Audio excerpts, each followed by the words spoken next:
So this has been a long day, fun day, productive day, but a long day nonetheless. I just got back from Fate of the Furious. No spoilers. AJ's review will be coming up soon, so don't worry. Welcome, Dr. Aiden Quinn, to chat. I will say right now, thank you guys for waiting around for us for a couple more minutes. We'll try next week. Unless something changes, we'll be starting at 9 o'clock on this Wednesday show. So. It was only welcome Jeremy Mills. It wasn't for the fact that, obviously we had stuff to do, so I had to take care of some things. So because I don't have to take care of anything on Wednesday, we should go back to normal time. As for the Tuesday shows, they'll be sporadic at best. We'll probably just put Smackdown and 205 Live in with the normal Wednesday show and try not to go 7 hours if we can help it. Welcome, Jeremy Mills.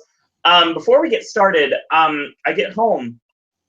I like talking with my mom on the way home and everything, because obviously when you're walking home by yourself, it's kind of like, it's cool to talk to someone on the cell phone because like you're always, it's a safety thing, really, to be honest. It really is. It's a safety precaution, to say the least.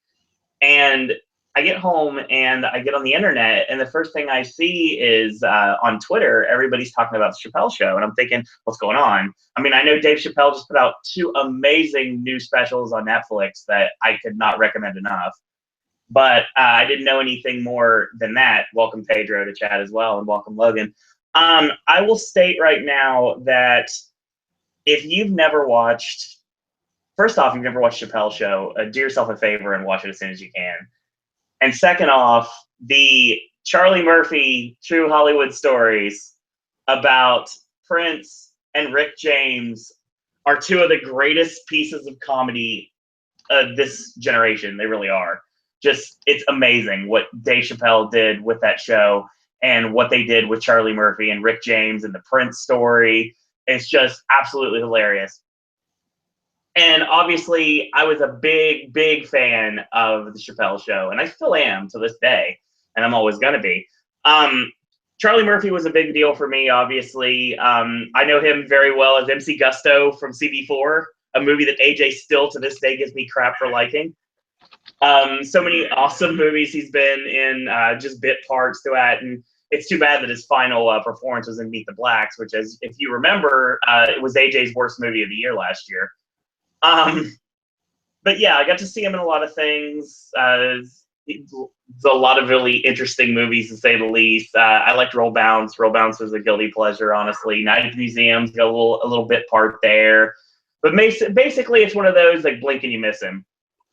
He goes back to the Muffin Man in Harlem Nights, and that's 1989. So, he's had a long storied career, exactly. And those segments, like, for those of you that know about my love for Kevin Smith and the Evening with Kevin Smith stories about the Superman Return script and John Peters and then the Wild Wild West, and that story is just one of those things that I just love. Things like that. I love long pieces of dialogue that take you to so many places. And those skits were very much like that. Well, I get home and I see this, and I'm like, what's going on?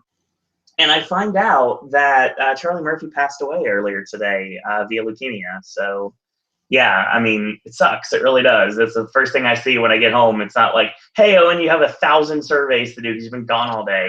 Or we need to get the podcast started. But we had to, obviously, because the show must go on. But I see this, and I definitely wanted to issue my condolences before we got started. I know it has nothing to do with wrestling. I don't care. I definitely wanted to issue my condolences to Charlie Murphy and Charlie Murphy's family and friends at this point. I've seen a lot of things that were posted on Twitter. A lot of comedians. I saw Chris Rock posted something, and a lot of great words were said. Obviously, I can only imagine what Eddie's going through right now, to be honest. But yeah, it's provided us with so much humor. And if you haven't checked him out, please do yourself a favor this weekend. Just get some time, just pull it up on YouTube. I don't know if they're available on Netflix. I don't know if they're available any other means, but I do know that they're definitely entertaining and they're hilarious. Whether they're censored or not, they're still absolutely funny. And I never look at a couch the same again, to be totally honest. In the word darkness, can't forget that either. That's about as most as I can say right now. So definitely want to issue my condolences to Charlie Murphy's family and friends and their time of mourning. And yeah, everyone go out and check it out.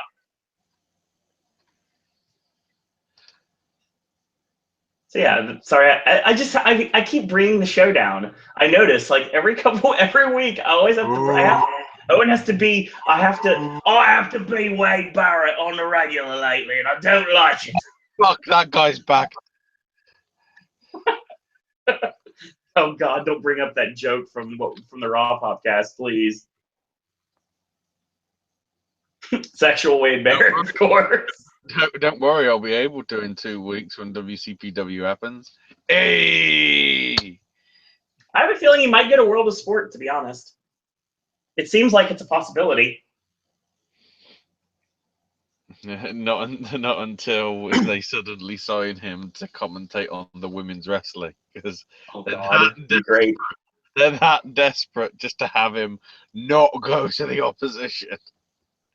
I will say right now, if I see Wade Barrett show up in the Impact Zone on next week, I'm going to be so happy, because I've been wanting to see him live for a long time, and I've been a big fan of his work. I've been a big fan of his work since FCW, so I'd love to see Stu Bennett show up at Impact. I know it's probably not the smart move for him, but honestly, if money's right, you never know what could possibly happen. Who may show up on those Impact tapings those 4 days that I will officially be at, so I can confirm I'll be at Impact for those 4 days.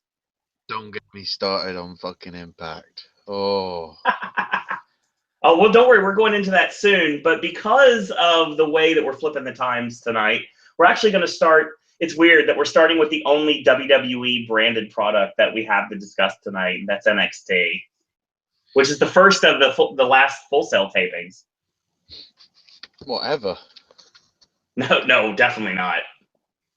I can't see that ever happening, honestly. First of the last, it's like, that sounds a bit ominous. The last set of Full Sail tapings. Okay, well, I have to go back into it. So there you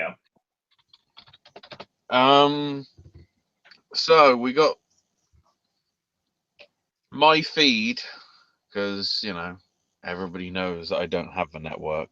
I didn't see the new intro, but the graphics and everything that are on there do look good. And the music that they did have playing, which I'm guessing is probably the intro music. Yeah, that's correct. Like, coming up tonight stuff actually was not too bad either. So, yeah, they haven't like ditched shit and whatever, thankfully. So we start up with Darkness. Yes. Ah. Fucking Alistair rise from your grave. It's fucking the altered beast. Rise from your grave. It's Nosferatu, but not that Nosferatu. Not the one you reference all the time, or used to. No, apparently he's still doing shit, but not in the other company. Right. So he's taking on Corey Hollis. Corey Hollis, you know, circles him, goes in for a couple of connections. Black Mass, it's over. 30 seconds. Of course. That's it. No, it was like, you know, I mean, that's what they sort of should have done on the pay-per-view to make him look badass, but obviously it'd be like, well, how the fuck do I feel all the time? So, yeah, so that was an interesting start. So then they get a recap of Dillinger on Smackdown last week. Yep. And he's backstage with, what's her name? Kayla. Is it Kayla? I didn't want to say Dasher because I knew it wasn't. NXT is Kayla. She's also from this area, so yeah, I know who Kayla is. How does it feel? He's just like, you know, it's good. You know, it was great to be on SmackDown, but I've got unfinished business with Sanity and certainly Silas Young. Did you say Silas Young? Not Silas Young. Sorry, Eric Young. It's not Ring of Honor. Oh. What are you, Nigel McGuinness now? Yeah, I am. Some of the shit Nigel McGuinness and actually for that respect, fucking uh, fucking Percy Watson did Percy Watson, was interesting. of course. So yeah, he wants Eric one-on-one, and to make sure that there ain't any interference from his sanity buddies, it's going to be a steel cage match. Oh God, I wanted to see this so bad. So next out, DIY, actually with like a Titantron now. Oh, nice. Not like fancy, just like an actual sort of proper sort of graphic that actually looks more professional than what I've seen them have before. Might be the same that they had on WrestleMania weekend. I didn't pay attention. They're taking on the team of Dylan Miley and Michael Blaze. You got a lot of work that weekend. I don't know who Dylan Miley is, but fucking hell, WWE needs to sign him. This guy is like a cross between Michael Elgin and Brian Cage, if somehow they combined into one mass. He's a former football player. He's a big fucker. That's all I say. He's a beast. You know, he destroyed. You know, I think Blaze started and tagged himself out to Miley,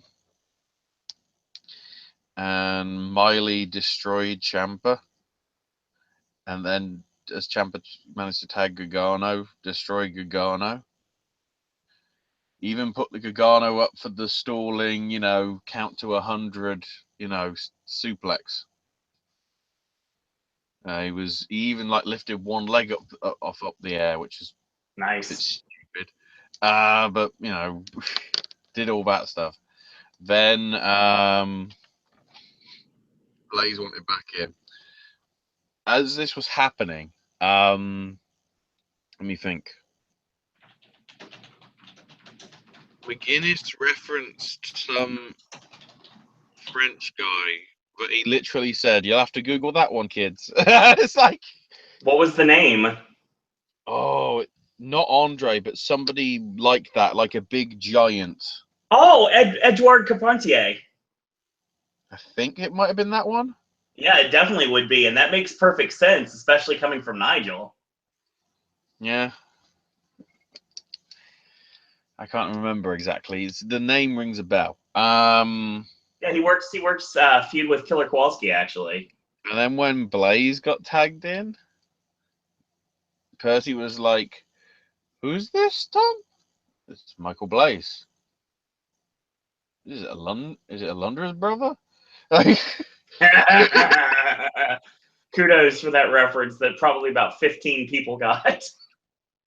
And within about half a minute to a minute, DIY connect with the double, you know, kick combo to meet in the middle. Yeah, the meet in the middle. They didn't name that on the bloody commentary, so it's like I don't know what happened. To be honest, they haven't named it. I mean, it's been very sporadic because I heard it called meet in the middle a couple of times, but sometimes they just don't call it. Yeah. As a commentator, that makes me sad. So DIY leave, you know, celebrating. And let's just say Dylan Miley is pissed. And he destroys the fuck out of his tag partner. So basically, actually, what you're saying is, I don't know if you remember reading Mick Foley's first book, but he did some job matches in WCW where he would attack his partner after the match is over and leave him laying to get his heat back.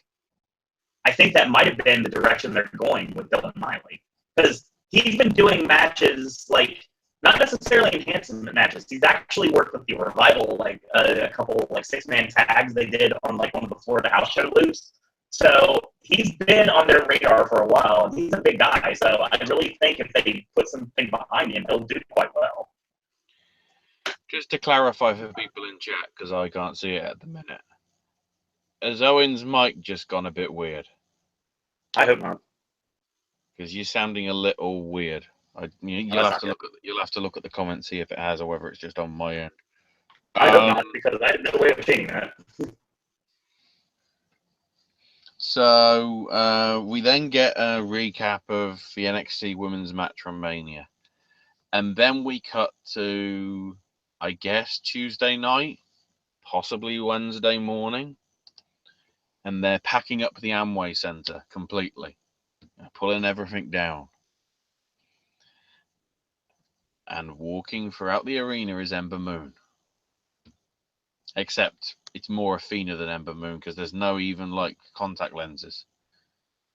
It's just her walking around going, this, was supposed to be my moment. It was supposed to be my chance to prove, I'm the best woman on this roster. What was proved, though, is Asuka proving she'll have to do anything to keep her belt. But don't worry, one day, soon, Ember will be NXT Women's Champion. Very sort of somber, low-key, like, really well done. Really justifying the fact that she really did get screwed over.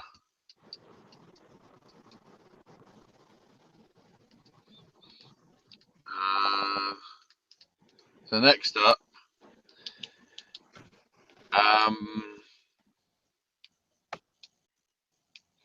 we've got Ruby Riott in one-on-one action with Kimberly. That's all I want to say, because on commentary they kept saying Kimberly Frankel. And bloody whoever the ring announcer is woman. Because apparently for some reason it wasn't Mike. Which I'm disappointed about. She named her as Kimberly Frankly. Oh, really? Yeah. Please tell me that sounds better. Weirdly, it does. Because it's like, because if she is playing as a heel, which basically she did her Princess Kimberly get up in that she was bowing. Rather than curtsying, she was sort of bowing. So basically that sort of style, persona.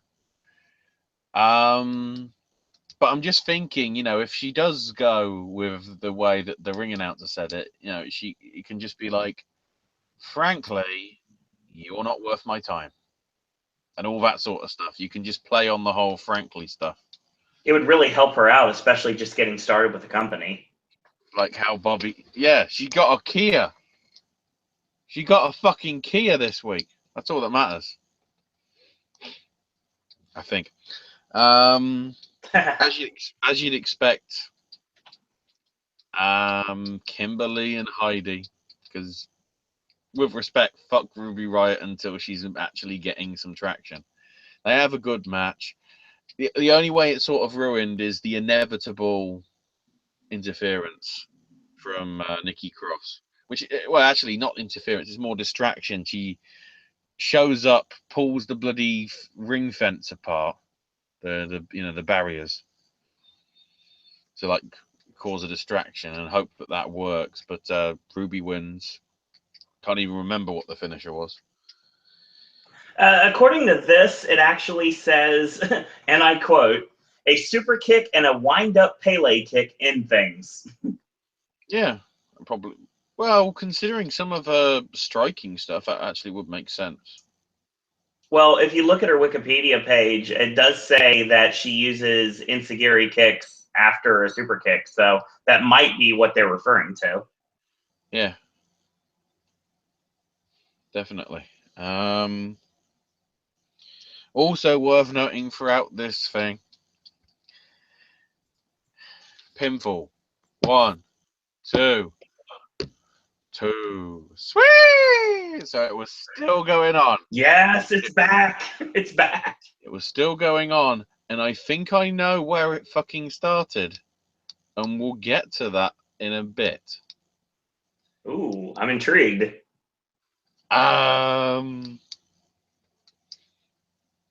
So So now we've got Peyton, I guess, on a camera phone or GoPro with Billy in the performance center, like just arsing about, like Finn and Bailey, you look too cute next to each other. Basically, it's just posters like stuck on the wall in like the rehab sort of center, because they go into the rehab like medical area, and you see Chris Hero, you see Cassius like on the bench, like going, "What the fuck's going on?" We're just gonna call him Chris Hero from now on. I mean, it's so much easier for us to just call him Chris Hero. Yeah, because he ain't nothing to fuck with. Exactly.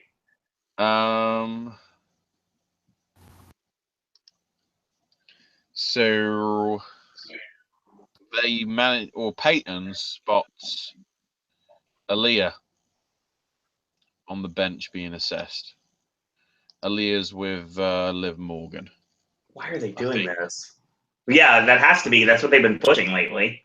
Yeah. So, and then it's like, oh, somebody get hurt. Yes. And I can't remember which it was, probably Liv, pushes Billy. Somehow she pushes Peyton, but either way, Billy ends up in an ice bath. Yeah, Liv shoved Billy into a tub of ice water is the wording I have here. Yeah. And Peyton's just like, I'm fucking filming this. I'm putting it on America's Funniest Home Videos. Fuck your couch. That's exactly right. And like the medical guy, Peyton saying to the medical guy, "Help her, God damn it, help her." But Peyton, BFF and all that, like, oh, it's funny. I could help you, but fuck you. And Billy's just like, turn it off, turn it off. He's like, what the fuck?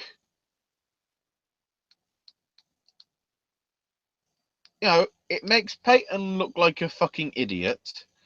It makes Billy look like an idiot. It makes Liv Morgan and Aaliyah look like they're like the strongest people ever by like doing a tiny push, which leads to all. It's not even like making them effective heels. It's just making them look stupid and wondering why they're fucking employed.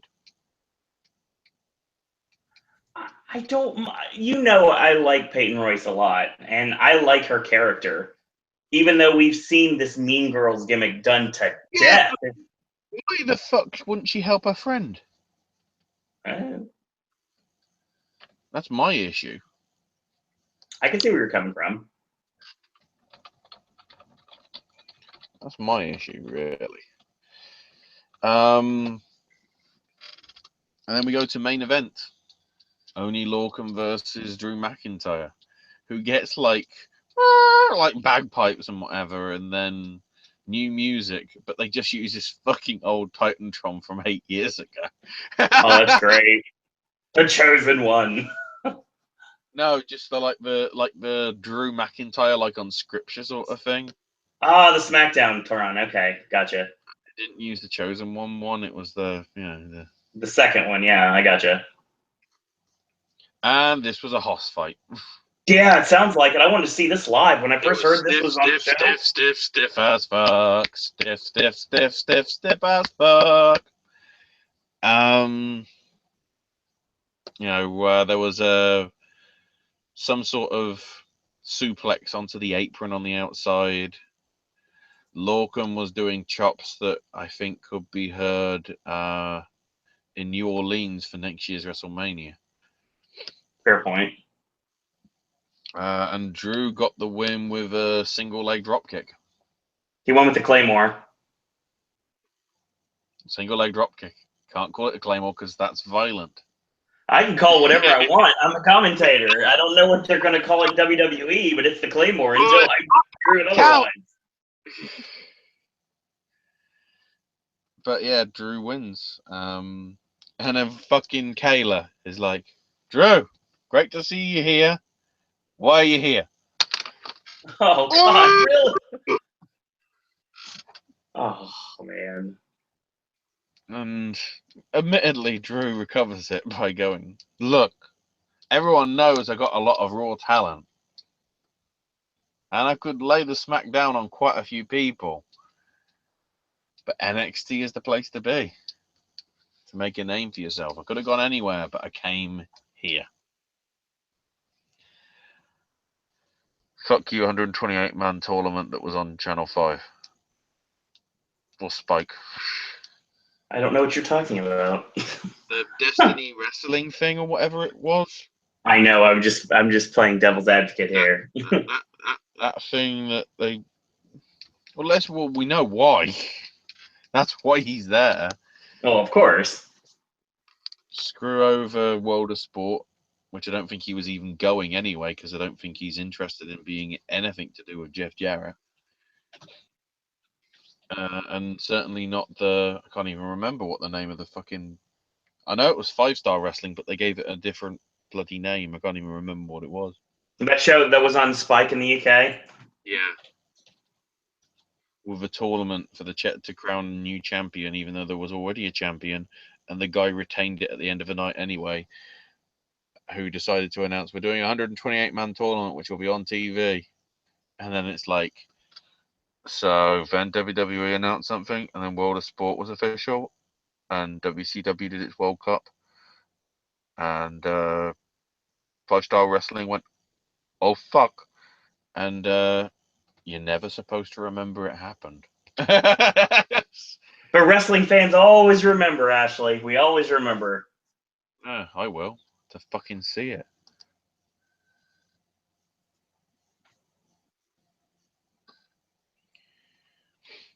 And then Nakamura makes his way out and says, look, I was champion Japan, superstar over there, but I wanted to prove myself against the world's best. So I came to America and I came to NXT. And, I learned a lot from the coaches, I learned a lot from the talents, and I learned a lot from the fans. And the thing is, the atmosphere here is so awesome. Thanks to you and you and you. Cue everybody adapting New Days to go, you, for about 6 seconds. I don't know if they edited it down. They may have done. And says, never forget, I will always be NXT. We all are NXT. Gets to do a final sort of razzmatazz in the ramp. Also at the ring. Everybody comes out top of the stage. Headlined by Regal and Itami. And all of a sudden, sneaking up from behind as a surprise, here comes Finn Balor. And that's the show going off the air. Wow. 15 minutes before the hour. They stuck 4 matches into 48 minutes. Why can't you fucking do that, Raw or SmackDown? Oh. But Diego. Sounds like a good show. It sounds like a very easy show to watch, too. Well, yeah, because it's short. But that's a good point. There wasn't any substantial long matches either. Basically, apart to some extent from Lorcan and McIntyre, the other 3 were sort of squash matches. Although, admittedly, Kimberly did get an entry. She didn't get an actual definitive Tron, but she actually got an entrance. She wasn't like Hollis or the tag team match in which they were just in the ring already. they did introduce Kimberly as like a yep, she's here sort of thing, which is rather good. I hope more of that happens soon.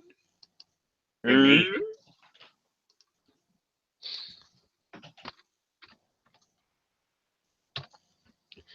So now is the time. The time is now. Time is to talk about Impact Wrestling. It's not John Cena. It's all about shit. Impact time. Holy fuck, we're starting immediately with a match. Because it's Eli Drake. Yeah, don't remind taking me. on Caleb Conway. Not too bad a match. Pretty decent opener. Eli winning with Celtic Cross. Yeah, not too bad. Nothing like excellent, but it's like it wasn't crap. He calls it the gravy train, actually. Yeah, but when I see it, I trigger what I see, not what they fucking tell me. Oh, I call it the air raid crash. You want to get that? You want to get technicalities out of the way. Thank you, cheerleader Melissa. So bloody Borash and Matthews are fighting with each other on commentary. And then Bruce Pritchard shows up and says, both of you stop, get in the ring now. I'm sick of the bickering. And since you both think you're the best, we'll find out here in the ring. And Matthews is like ready to fight. And Pritchard's like, no. You're going to pick teams here tonight. And next week, the teams will face off against each other to decide who the better man is. And they're bickering, but Pritchard eventually manages to make him shake hands. Worth noting that Borash, when he's shaking hands, is openly saying, certainly you don't properly hear it, because I guess they made the crowd noise loud enough. Right. You can if you read the lips of Borash, he says at least twice, I'm gonna fuck you up. I know he does. It was hilarious when he does it, too. It totally popped the crowd. I don't know what it comes to like on television, because I didn't see it on TV, but I was there live, and it definitely popped the crowd when he said that. People were paying attention. Yeah. Fucking disturbing. That's all I know. It was disturbing.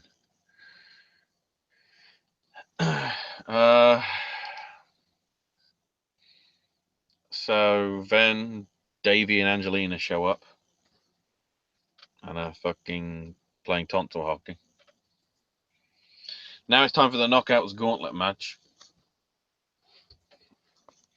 Starting off with Madison Rayne and Ava Story. Ava Story? That was the name that was given, I believe. I have Casey Quinn. Borash notes that Story was trained by Jay Lethal. Which is an interesting name to bring up. Hold on. You're referring Ava Story? That's the name they gave her. What does she look like? Like the girl that you said. Oh, Ava Story is the new name for MJ Jenkins, then. I guess. No, she showed up later. Ava Story? I don't see that name in the list I have here. Who was against Madison in the opening thing?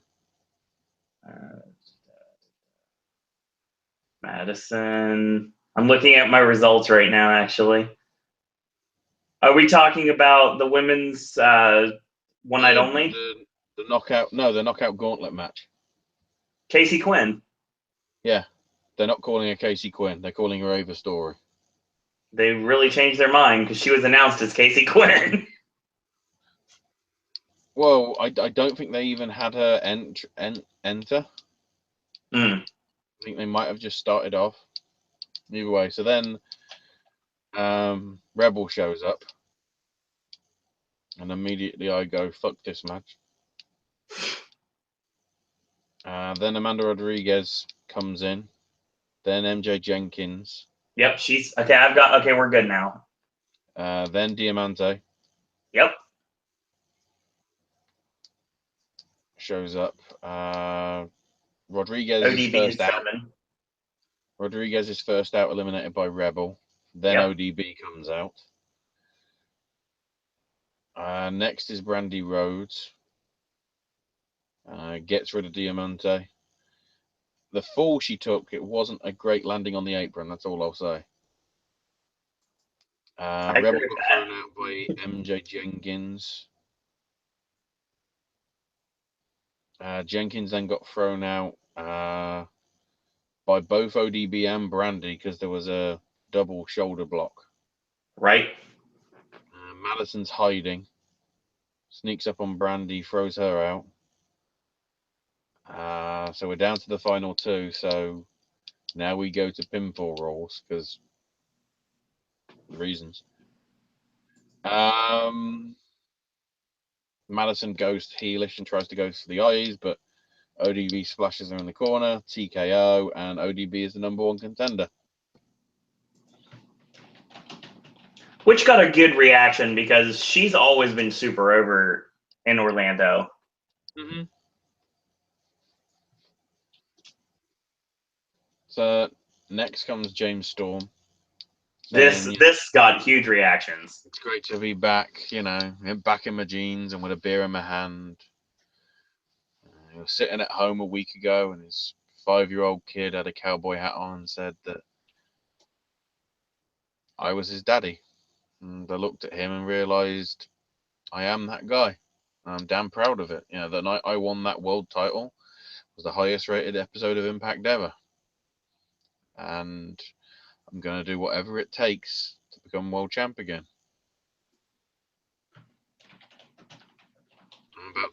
I'm getting back in the ass whooping business. And then here comes Bram and Eddie Kingston. Kingston says, "Look, everybody told me that you were a liar, but I believed you when you said wear the mask and the jacket and I get you in and we take over. You lied. I don't care about anybody, especially your bastard son." Which, after some of the stuff he did in Chikara, we know that. You've seen Botchamania, you got the proof. Storm's nothing more than a carny liar. Storm says, "Look, you were begging for a job. I was the one that bought you the suits. I was the one that wrote the music. I'm the one that created the group. The agreement is that you get the tag belts. I'd get the world title. But you two decided to jump off course and do whatever you want. Me, I'm still aiming to be champion.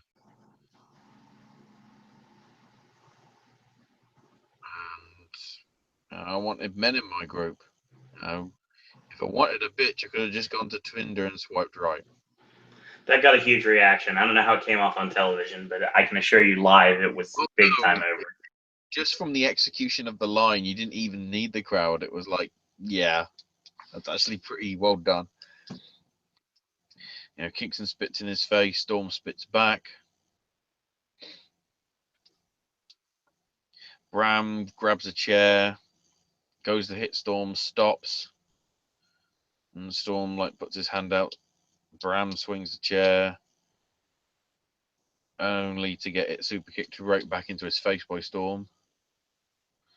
And Storm goes, "Let me reintroduce myself, guys. I'm James Storm, and I'm sorry about your damn luck." I mean, James Storm is probably one of the most over superstars here in Orlando, here at Universal. And when the shows take place in the Impact Zone, James Storm, more often than not, is going to get the biggest reaction. And that was probably the biggest pop that I heard the entire time that Impact was taping. When James Storm returned, knowing what this means, I think it's going to be a really awesome way to deal with everything. The only problem is it kind of leaves Eddie Kingston and Bram out in the cold somewhat. Yeah, that was probably always going to be the problem, sadly. Right. Honesty. So,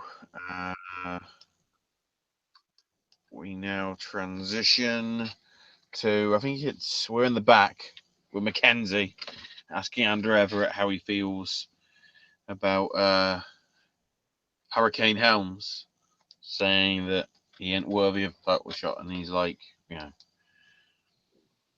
Helms has no right to say that sort of stuff. Helms then shows up with Trevor and says, look, all you need to do to get a shot,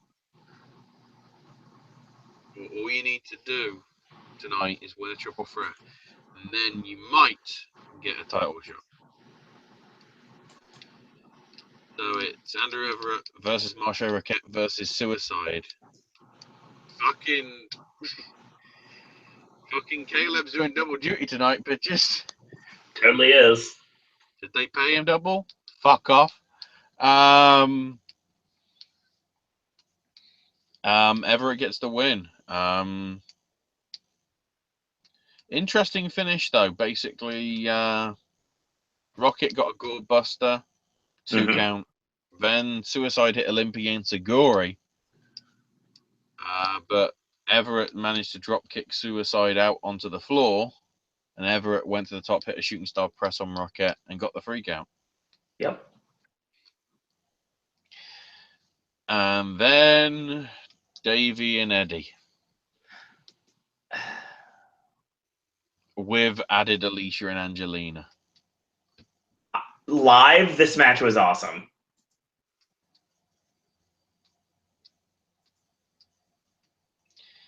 It sort of, it did come over as a pretty damn good fight. I just really don't get the fuck why the women are there. That sort of, the only reason that I realized that they were there was the ending. Make it more personal. And the finish, obviously, because it plays into it. Yeah, the finish sort of made it work overall, but it's like part of me wonders, well, because I've seen them do it in Ring of Honor, I know they can have damn good matches on their own. Oh my God, yes. They don't need their fucking wives. Well, I will say that the story obviously will make more sense when you find out that during the Knockouts One Night Only, Alicia is the one who won the contract. So I don't know if that wasn't mentioned, obviously, there. I'm not watching that shit. I'm not paid. It's not a terrible show. Really awesome match. Okay, if you're not going to pay for it, I will say right now, if you get a chance to, you need to check out Allie and Leva Bates. It's one of the greatest things I think I've ever seen. Well, yes. That's obvious. It's so adorable. It's not even funny, and it was amazing. That's obvious, unless they cut it out. So. No, it's the first match on the show, so yeah. Well, we'll see. But I've got enough of a busy life having to spend Good Friday watching bloody 3 hours of women's wrestling, especially with the bloody Rebel versus ODB match. Yeah, I had to sit through that twice. You didn't, so there. Yes. Well, no, I am going to have to sit through it twice if I see One Night Only, am I? Okay, that's a fair point. Once is fucking good enough. I'll give you that. I'll just wait till it gets fucking illegally put on YouTube, and then, I'll go, you're saying this is better than World of Sport? Fuck off. The finish, I will say was good. Davey gets the chain around the ankle, and Davey's like, I can't do this, man. And Angelina just gets in the ring, grabs his hand, sticks it on her tit, makes out with him, like, do it for me. And Davey kicks the shit out of Eddie with the chain on Davey's foot. And Davey don't get up. One vicious round kick with the chain on the boot, and that ends it. I do like the storyline, the way it was played up that Davey had apprehension before he delivered the death blow. Well, you would. Of course. Then Borash is saying he wants to make Impact great again. And then they've got LAX celebrating in an Orlando nightclub with their tag belts. I wonder if that was during Wale Mania.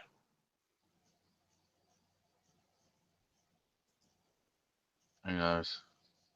I will say right now, obviously this wasn't something, we discussed this earlier when the actual everything came out, but I remember this was one of the best moments of the weekend when it came to like someone getting theirs.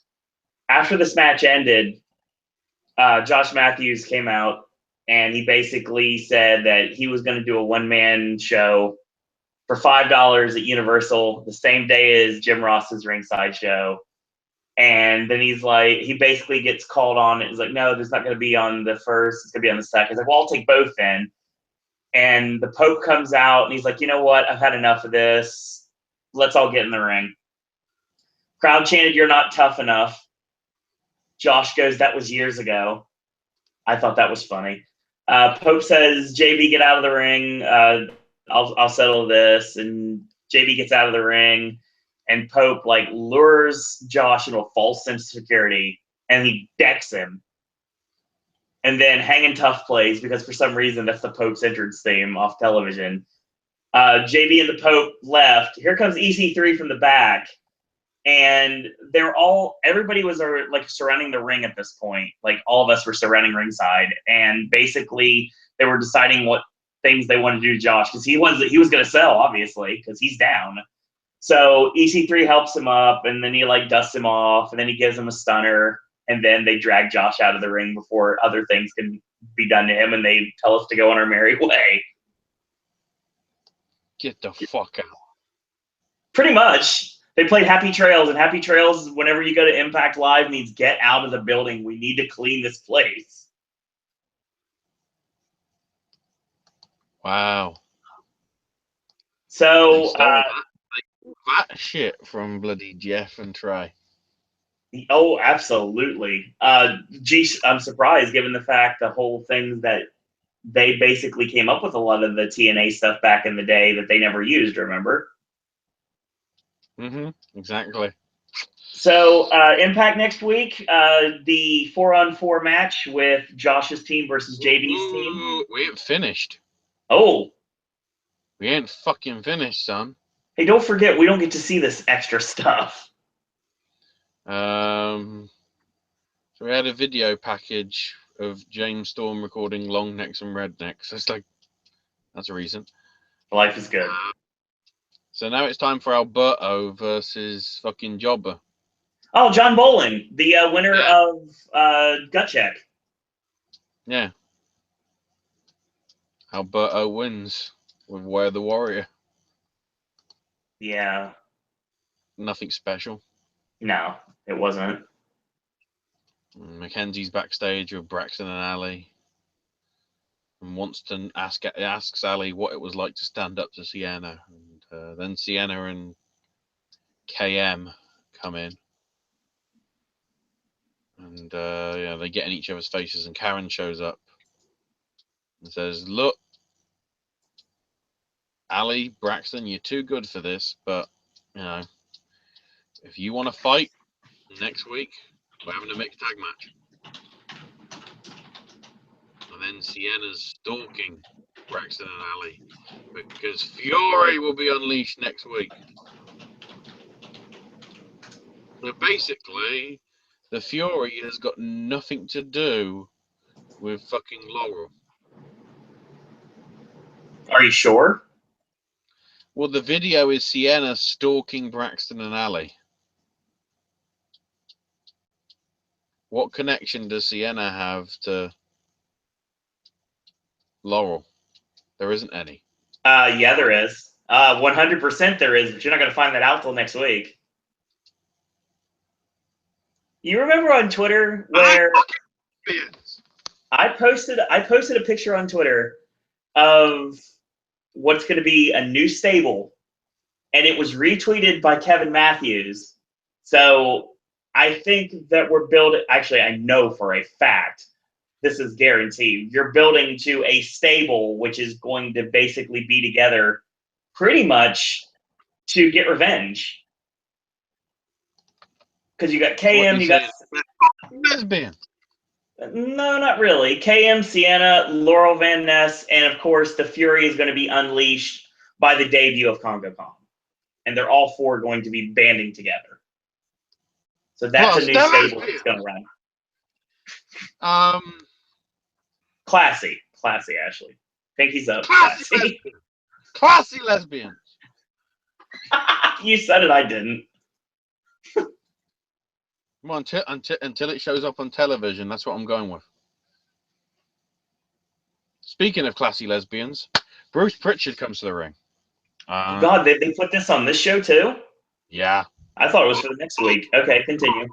Oh, just you fucking wait, son. Just you fucking wait. Oh, I know about this because I saw it. No, you don't. No, you don't.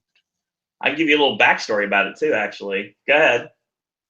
So, he wants to get this sorted with Borash and Matthews, and Borash says, I appreciate the opportunity to make an ass out of Josh. The fans are doing fire Josh chants galore. And it's time to pick the teams. And Josh gets to pick first, and he goes, I'm going Lashley. And Borash goes, well, I'm beating the guy that beat Lashley on his first night here, Alberto. Yep. And Pritchard has to step between Lashley and El Patron to make sure there aren't any early fighting. Josh is going to make his second pick, which is Bram. And Borash says, I'm going to pick somebody that has been on Impact and a short run, but I'm bringing him here. I'm picking Chris Adonis. And half the people watching are going, why is everybody in this fucking ring former WWE? Except for one person, and he's the last person on the team. So then comes Josh, and then they go, and then it's like, well, I'm obviously going Eli Drake. Still people are going, why are they all fucking WWE? Yep. And of course Drake's with Tyrus. Why are they all still fucking WWE?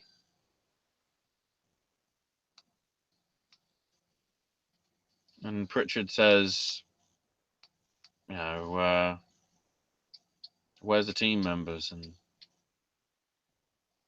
Josh goes, well, this is my team. Get him. And then Borash says, no. Sorry. I've got another one. Matt Morgan. Worst kept secret of the weekend. Comes out and cleans house and whatever. And again, people go, why are these fuckers still WWE? And, Morgan and Lashley go face to face. And Borash's fourth pick gets out of a limo and enters the arena. Tony Schiavone here, we're out of time. You'll have to find out on the website. What? You absolute fucking idiots. You're kidding me. They left the final person as a wait and see till next week. No, you have to go to the website. People went to the website, hadn't been fucking updated. Oh my God.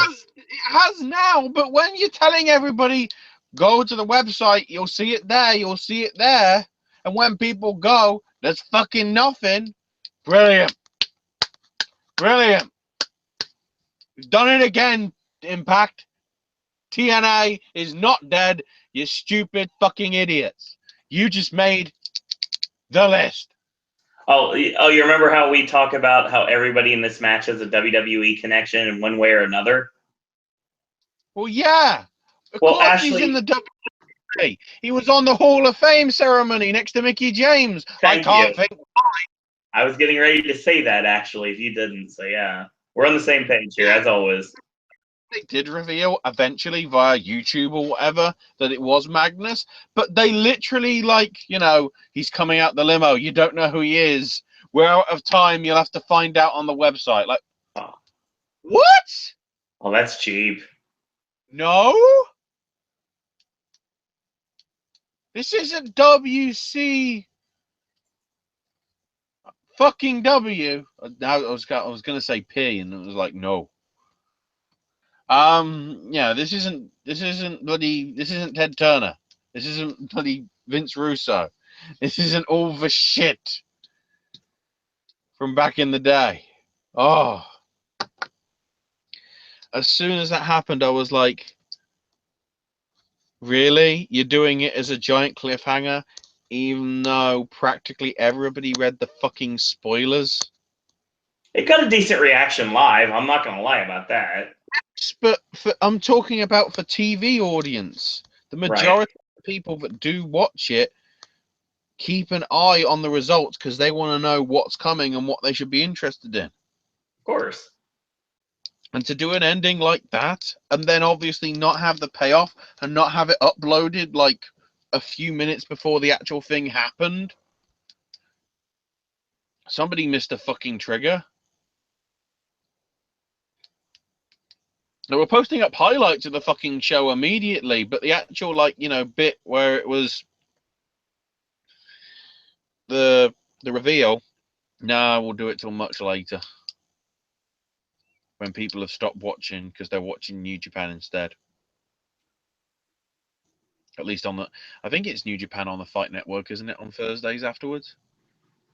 Can't remember. I think so. That sounds right. Because I watch the Canadian feed because obviously it's not on TV over here until probably the next set of tapings in a couple of weeks. But yeah, it's like, jeez. And also, I'm not paying for the fucking app. $4.99 a month. Christ. Would he pay him that much for like Amazon? And at least that way I get free next day fucking delivery. What do I get with your thing? Oh, if you want to find out, go to the fucking website. I'm already on your fucking website. It's called the app. Ooh. A decent show that was ruined by the cluster fuck booking of the ending.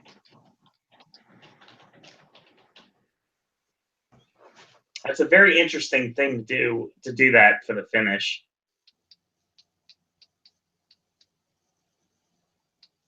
It's like they don't want you. It's like they're that fucking ashamed of Magnus. It's like we can't put him on TV. He's just on the internet. Really? He's the only fucker that actually sort of, came from TNA.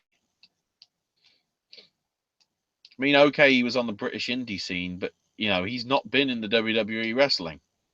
No. He's the only one that actually is TNA and only TNA. And yet, all you want to push is WWE, WWE, WWE, WWE, WWE, WWE, and WWE. And hell, you even name dropped Jay Lethal in the fucking show, and he isn't on your company either. And I think with the regimes that are going on, he ain't going to be going back either.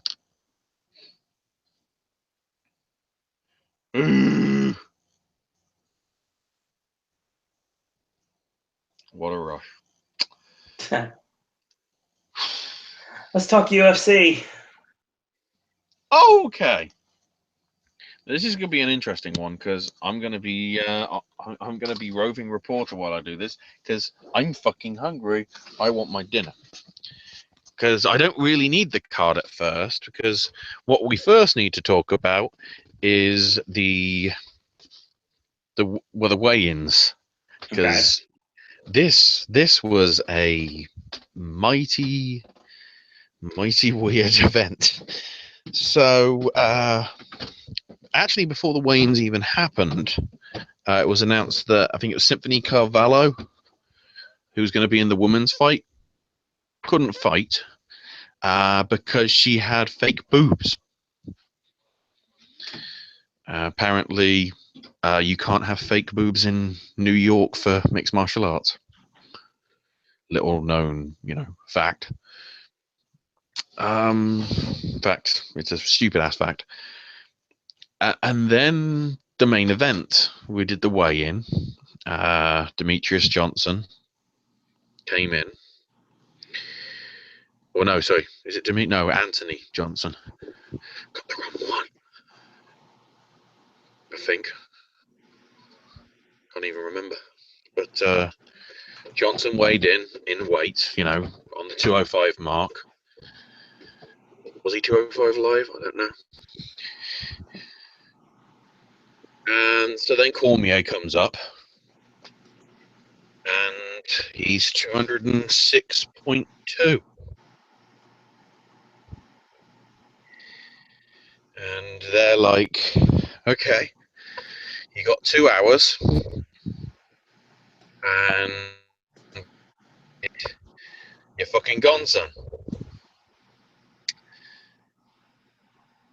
Literally within 5 minutes, Cormier shows up, and he is 205 on the dot. And everybody was going, okay, what happened? Because the thing worth noting is when he did the weigh-in, he was completely naked. Obviously, they got towels in to protect his modesty. But yeah, other than that, he was completely naked and didn't make weight. Turns out, what happened was something that's known apparently in the industry as the towel trick. And no, it's not the same towel trick to make sure that your Xbox 360 doesn't Red Ring of Death on you. Basically, they just lift you up like towels, I guess, to somehow redistribute the weight. Mm-hmm. Basically, fool the scales.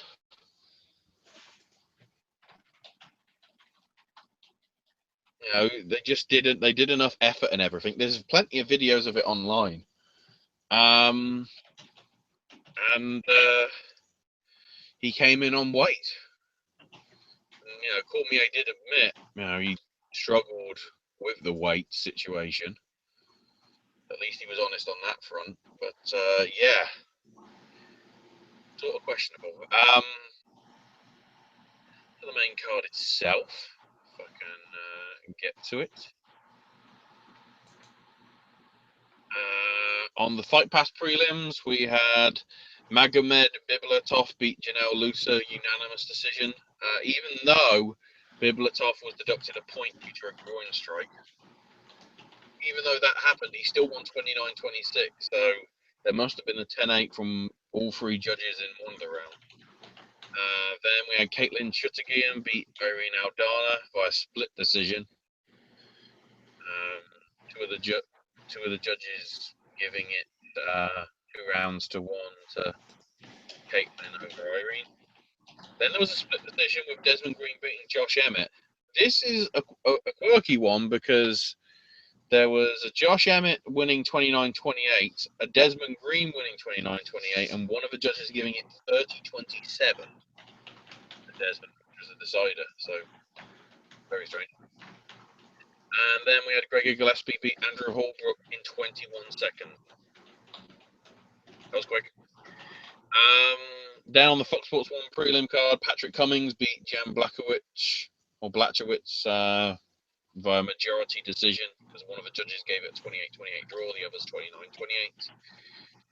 Shane Burgos beat Charles Rosa with a 3rd round knockout, or TKO by punches, I should say. Kamaru Usman beat Sean Strickland, not that one.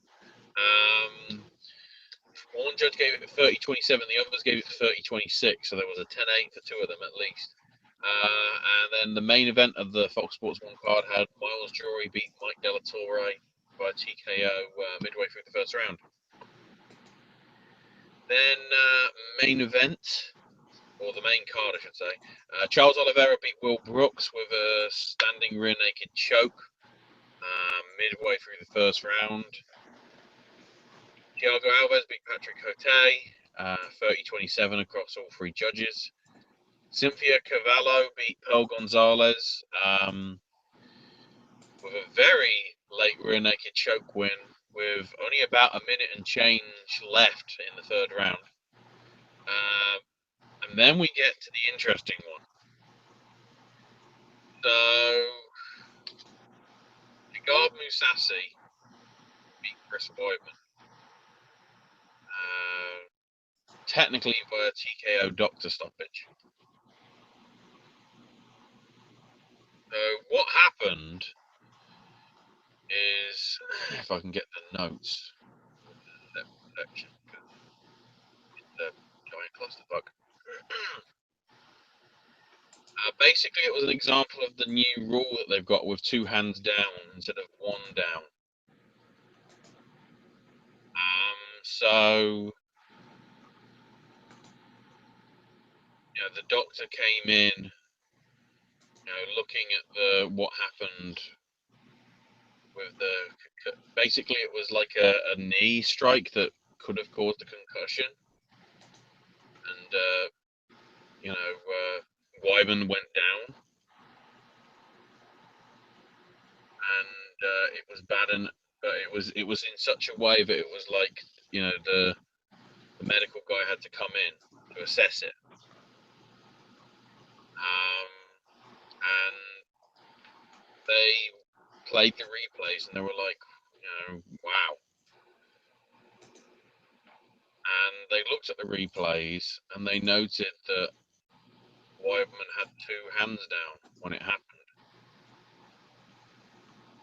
So the doctor stoppage came to, rather than be you've got 5 minutes to recover, it basically became a right, the match is over, Mousasi's won. The interesting thing to note, the rules in New York are that you're not allowed to use replays to change a referee's decision, even though a replay did play a part in changing the decision.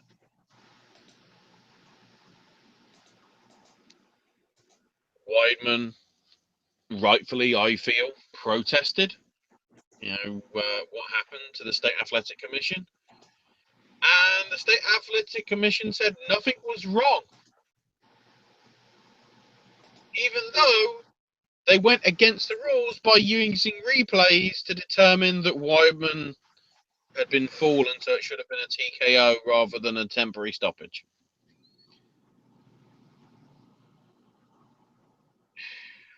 Fucking New York. That's all I gotta say. That's like 3 straight shows where there's been shit controversy. They need to get their act together, otherwise, Madison Square Garden, when they do the next show, will be burned down. Considering that Square Garden is Bellator fans probably will burn it down because they're rowdier. And then the main event itself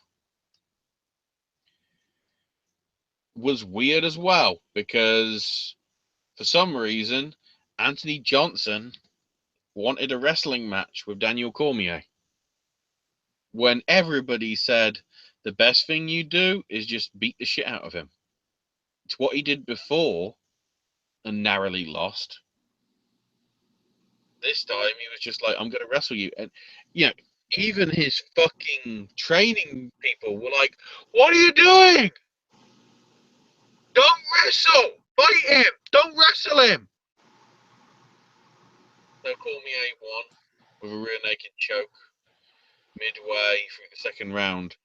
It was weird as well, because he got in a few strikes and it looked like he had Cormier beat. And then it's like he just let Cormier put on a rear naked choke on him. And then he submitted. He sounds like he gave up. Well, the thing is worth noting, afterwards, he retired from UFC. stating that he's received a job offer from somewhere else, but wouldn't say what it is. And I don't think we still know to this day. The rumor is that he's going to be training the LA Rams, when they relocate from St. Louis for the NFL stuff. There's rumors that he's going to be sort of like one of the performance coaches there for like the players and whatever. But he wouldn't disclose what it is. I wouldn't be surprised if it was fucking Bellator and it's like he's really going to piss off good old Dana. In terms of the bonuses, Shane Burgos and Charles Rosa for the fight that they had on the Fox Sports 1 prelim card got $50,000 each. Because it was basically sort of knockout fight between, both of them looked. It was sort of like a super fight thing, like Ali Frazier or whatever. It was back and forth. And then the performances of the night went to Charles Oliveira for his rear naked choke on the main card. And then also on the Fight Pass prelims, Gregory Gillespie's 21-second knockout of Holbrook got him $50,000 as well. Considering it's on the Fight Pass section, I'm guessing he probably tripled his money, at least. It's good to see. Before I get to this weekend's stuff, which is the free-to-view Fox show, some bits of news, aside from the appeal stuff with the match. The Kevin Gastelum Anderson Silva fight that they were advertising for the 3rd of June is now off because Gastelum tested positive for marijuana when he beat Belfort back in March. He was on provisional suspension. The Fight Night show in Singapore in mid-June. They're targeting a main event of Holly Holm versus Betch Carrera. They also announced that Uriah Faber is going to be part of the UFC Hall of Fame class of 2017, which will be on the 6th of July. There will be 2 others to be added and 1 match, which will be announced over the next few weeks. And then also, as part of the pay-per-view stuff, the UFC announced that their International Fight Week will be happening July 5th through the 8th in Vegas. The current schedule is that the Hall of Fame ceremony will be on Thursday night. Then the Ultimate Fighter finale one will be at the T-Mobile Arena on Friday. And then the big show will be Saturday with UFC 213. They're hoping that it's going to be Bisping versus GSP for the main event, but there's still questions regarding whether that will be happening. There'll also be a fan fest called the UFC Fan Experience, which will be at Toshiba Place at the Park, which is part of the outdoor dining and entertainment district that's adjacent to the T-Mobile Arena. It is worth noting that there is going to be no Fight Pass event.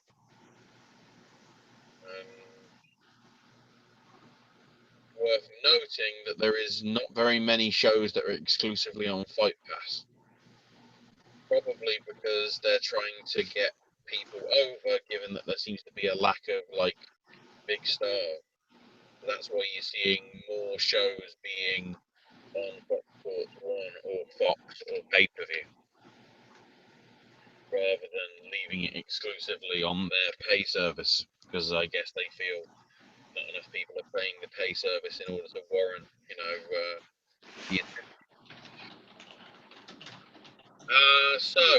the moving to this weekend, UFC on Fox from Kansas City, Missouri. The first time, actually, that UFC is visiting. Not only Kansas City, but the state of Missouri itself. Just going through... fuck it, I'll go through the full card. So the Fight Pass prelims will have Aljamain Sterling versus Augusto Mendez in the bantamweight division. Light heavyweight bout with Devin Clark versus Jake Collier. In the middleweights, we've got Anthony Smith versus Andrew Sanchez. Welterweight action with Zach Cummins and Nathan Foy. And a women's bantamweight fight with Ashley Evans-Smith versus Ketlin Vieira. Now, this is the bit that's worth noting. I'm guessing because it's Easter Saturday, both the prelims and the main card are actually on Fox itself. So it's a double header, if you will. So the prelims on Fox will have Tim Elliott versus Lewis Smolker in the flyweights, lightweight bout with Bobby Green versus Rashid Magomedov, Patrick Williams versus Tom Jacosnoy, probably butchering that in the bantamweight, and Alexander Volkov versus Roy Nelson in the heavyweights. And then the main bit of the card on Fox, the main four, Jeremy Stevens versus Renato Moicano in the featherweights. The middleweight division, Robert Whittaker taking on Ronaldo Souza. Women's strawweight fight with Michelle Waterson versus Rose Namajunas. Waterson, if you remember, was the girl that beat Paige Van Zandt on the last Fox show just before Christmas. And the main event for the flyweight title, Demetrius Johnson versus Wilson Rice. That's why I was getting confused with Johnson, because it's literally back-to-back Johnsons, in the main event. So the fact that you're getting 8 bouts for free is an interesting move. But I guess, Fox haven't got anything going because it's Easter Saturday. I guess they're expecting most people will be eating chocolate Jesuses and praying to Easter eggs. Thank you, Eddie Izzard. Sorry, I just made an Eddie Izzard joke by accident. Yay! I truly appreciate that reference, Ashley. You have no idea. A reference I didn't even know I was making. When I think chocolate Jesus, the first thing that comes to my mind is Eddie Izzard. I just wanted to flip reverse Easter. Fair point. Especially because I'm probably not getting that many Easter eggs, and the ones I'm probably getting are just the free ones filling in the bloody kids survey shit at the local superstores. Yeah, I'm not getting anything either. I'm probably just gonna sit and I don't know. I may go to the park. I haven't quite decided yet. It kind of can't depends. even go to the shop to get one because it's now. I've actually knowing what the fucking sell by dates are like, I can probably eat last year's, so I'm all right.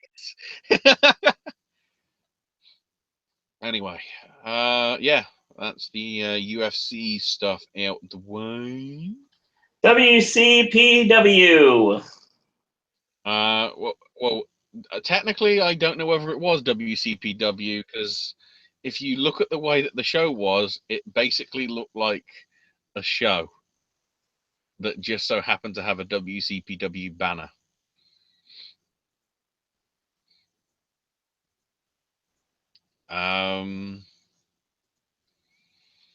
It's worth noting that they sort of tried to do it Joey Janela's spring break style with the intro, wish you were here, like holiday video thing. It was like, all right. Jim Cornette's with Striker on commentary, who's wearing a Lucha Underground t-shirt because he's wrestling later. So we start off with BT Gunn versus Martin Kirby. Worth noting, there is a sign that says, Fat King Ross likes big sweaty ham. Fat King Ross likes big sweaty ham. Decent opener. Kirby tricking Gunn into Mansagori and hits the Sabre Bomb to get the win. And it's worth noting, this is Pro Wrestling Guerrilla now. After every 2 count, there was a 2. Yes, gotta love that. It fucking started here. We brought it to WrestleMania too, and NXT Takeover. So yeah. All weekend we were doing the 2 and then sweep. Then they show some clips from the English World Cup qualifiers, which you can rewatch for free on What Culture Wrestling. Not YouTube. What Culture Wrestling. You can't. You've got to mention the name of the channel, not the thing. Whatever. Then I guess because the sound's so shit, common trend here. Blompier subtitled. So partly I'm thinking, is this Juan Francisco de Coronado? But he's interrupted by Drake with Kennedy in a Mickey Mouse bodysuit.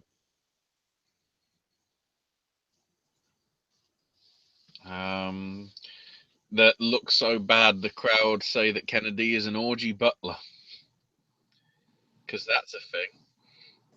And then here comes Prospect. Because basically,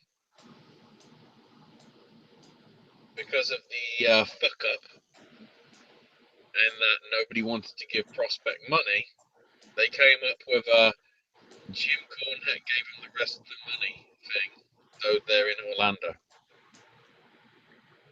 Proving that Prospect are probably not that much over if they couldn't make the money at all. Worth noting that Kenny was for some reason ring announcer for this one. But for the this was weird shit. You know, there was Code Breakers, there was Bronco Busters.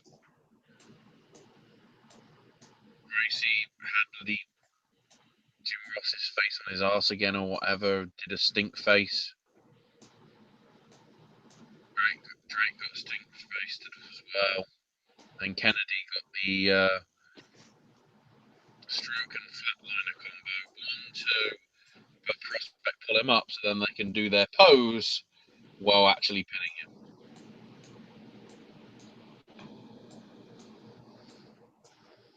You know, please tell me this is fucking over, because I'm sick of this feud.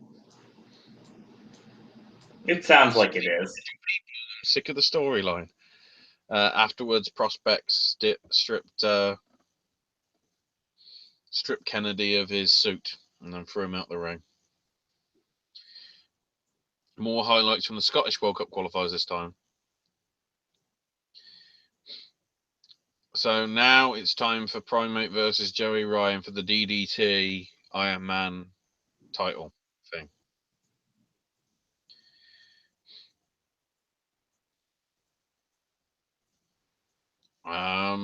The interesting thing here is obviously Cornette's doing commentary.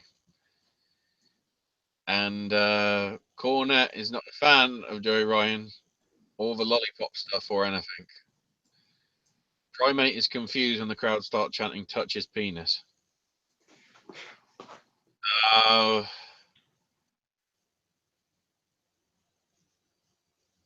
And then some random person runs in from the back, pins Joey Ryan to get the belt. And then the random person was actually Jack the Jobber. Yeah, it was.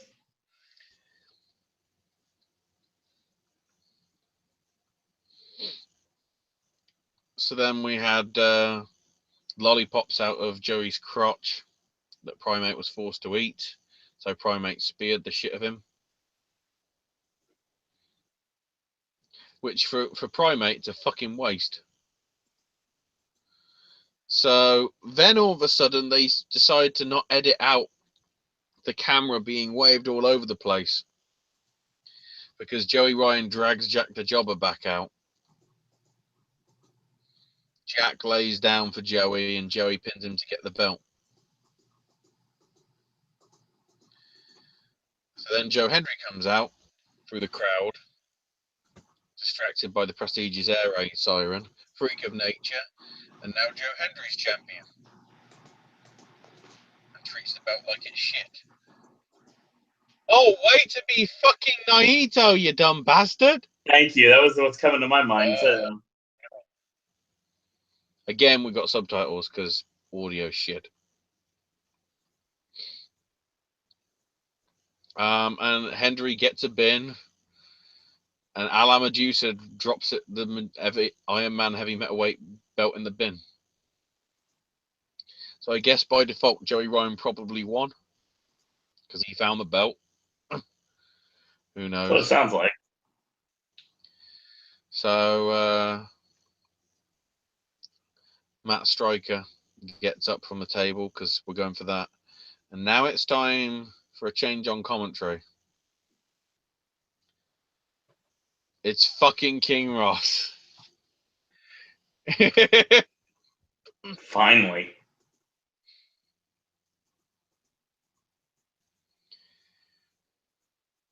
And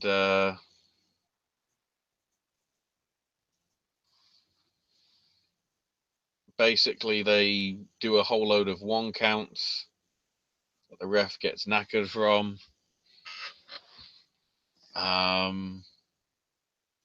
Henry then hits a chop and a freak of nature, and that's it. Yep. What?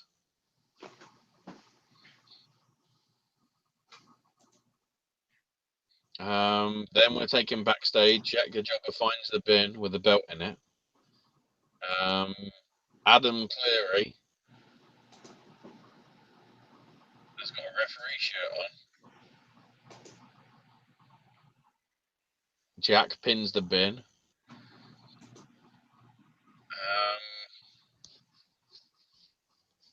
So he's now champion. The crowd chanted, "Thank you, Striker." Jack turns around to Joey Ryan.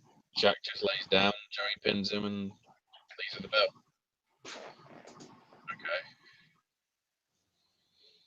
Then Blompy and Rampage together, and Adam wishes him luck. And King Ross is now, admittedly, it's more Cornette doing the main commentary because Ross isn't like saying that he's an expert and whatever. Mm-hmm. So it's time for triple threat action with David Starr, Michael Elgin, and Bobby Fish. Finally, we fucking started. Finally. Admittedly, it did start weird because everybody started going at the referee, and then there was a whole load of roll-ups, and the ref then managed to get a 2 count. But then it actually got into a good triple threat between the 3 of them. Good spots. Elgin doing his stalling stuff and everything. Finishing with Fish catching Star with a knee bar submission. And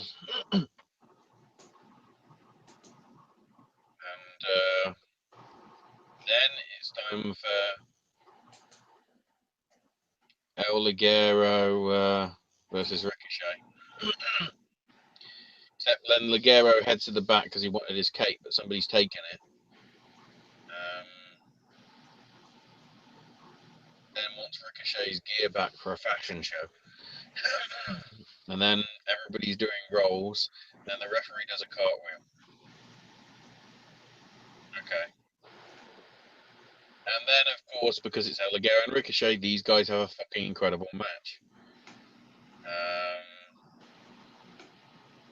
Ricochet getting the win with an axe kick to the head, a Uranagi facebuster, and then a shooting star cross.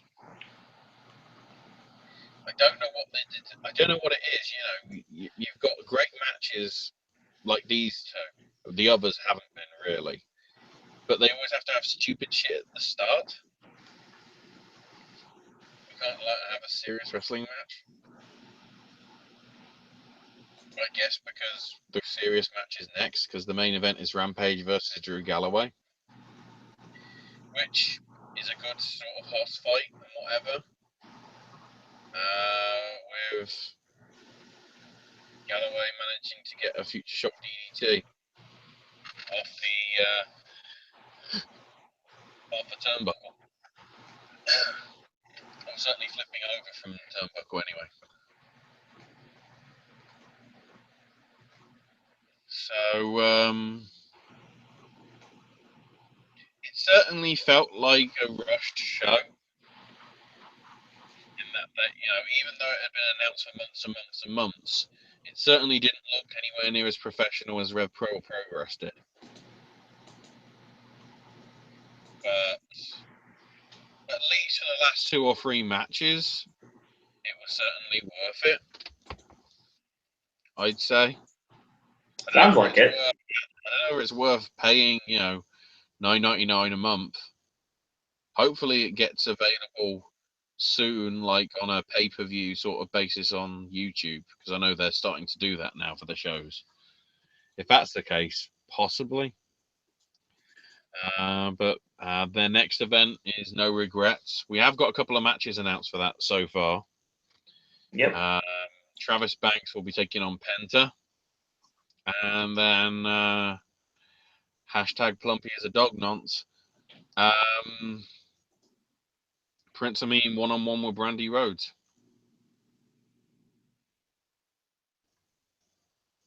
And obviously, I think the other one was the triple threat with Hendry, Kidd, and Rhodes for the internet title. Right. That's the one I remember off the top of my head. Now, Ashley, do we... Galloway dropping the belt to somebody, I guess.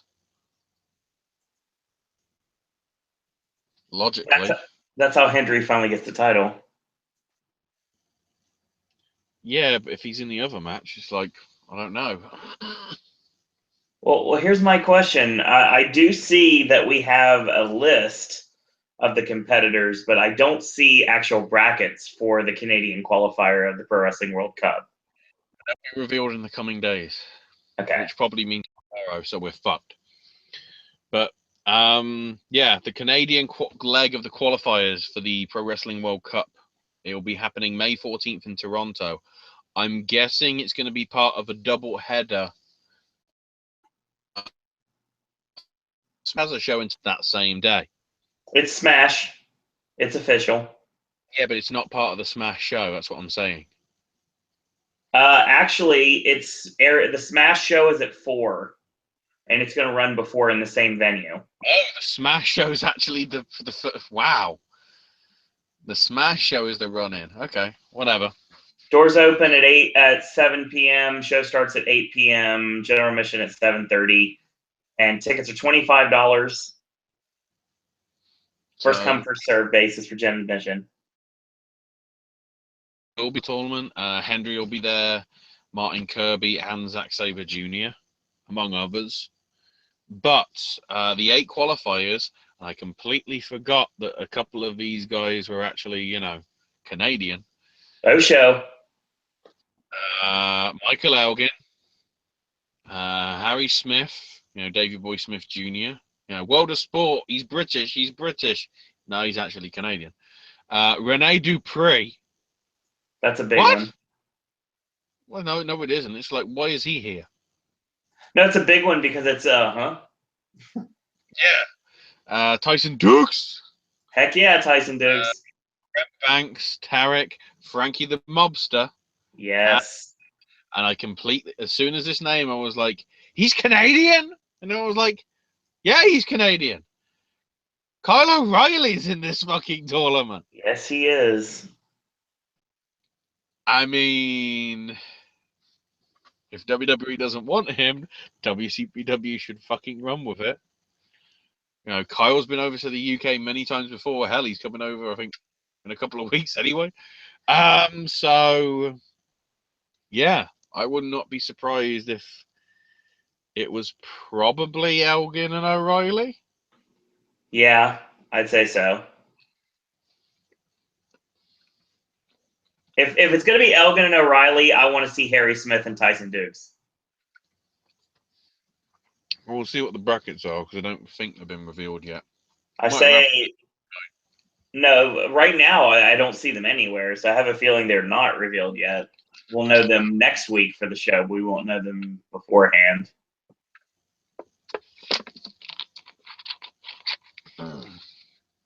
So yeah, WCPW really doing great things right now. And of course, in a couple of Sundays, it's the Mexican bracket in Coventry. Yes. We'll run through that again. probably next week or the week after. Right. Let's move to our next set of shows that we're going to talk about. Let's talk about Ring of Honor. Pretty good show here, actually. We opened up with the Briscoes allying with Bully Ray, challenging the Kingdom tonight for the 6-man tag titles. But we open up itself with Punishment Martinez versus Hanson, which was pretty solid. Martinez winning with the sit-out choke slam. I think it's called the South of Heaven. Yeah. He uses, overall, it's, Punishment Martinez is looking good as like the great big sort of like bad guy not to mess with. But it's like he's just there as I'm a bad guy not to mess with.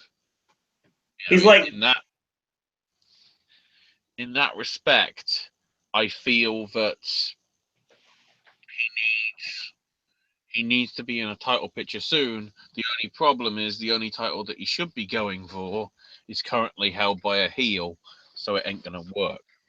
he's kind of like Ricky Banderas in Lucha Underground and AAA. That's the vibe I get. That's the somewhat like a younger version of him is the kind of the vibe. Or if you want to go back a ways, he's kind of like 911 with wrestling ability. To some extent, yeah. So now it's back to Man, Matt, and Mayhem.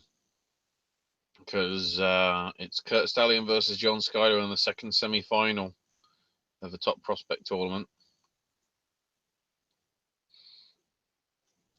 These two guys have a damn good match.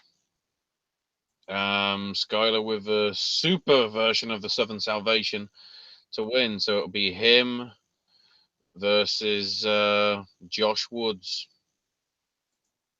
for the next TV tapings, which happened this past weekend. So we'll get to that later. But yeah, certainly there was one spot that is worth mentioning, mainly because the crowd chanted, "You just killed him." I think it was,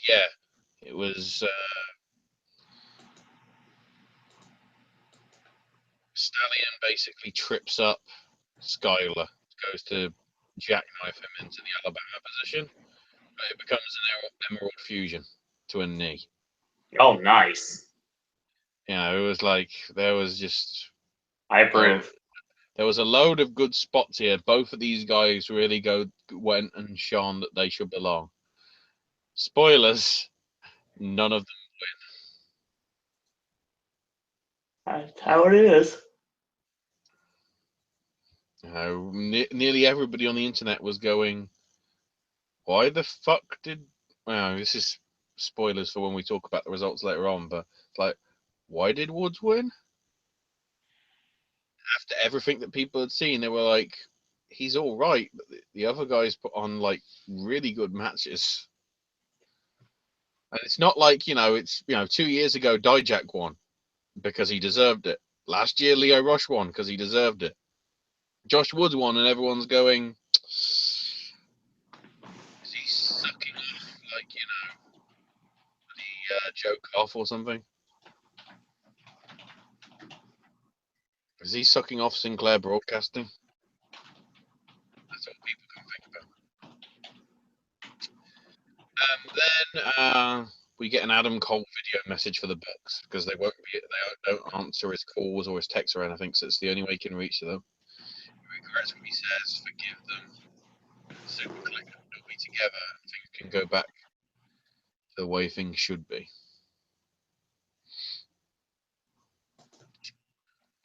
The annoying thing is, I don't think we're getting Kenny Omega unless it's a huge fucking surprise.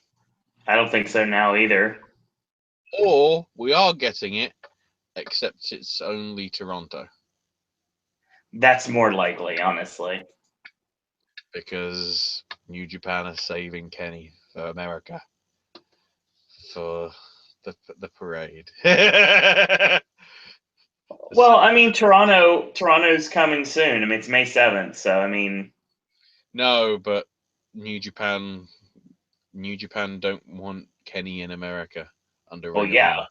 which They makes want sense. for the deal. Because Oh boy. the more and more I'm looking at it, I'm like, yeah, if they want to make a quote unquote impact, I think we might be seeing a title change. Not in Japan. Yeah, I have a feeling it's going to happen in the G1 shows in Long Beach, without doubt. Omega getting the win during the tag match tells me that they're getting ready to start pushing him again.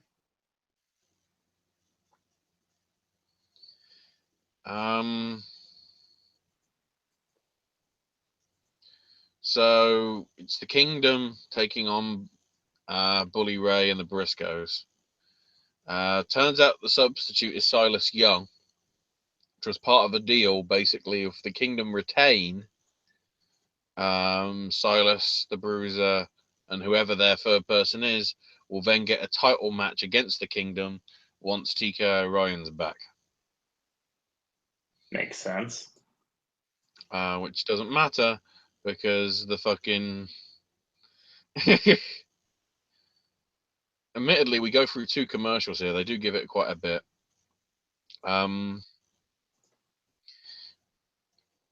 We get a Briscoes 3D. And yeah,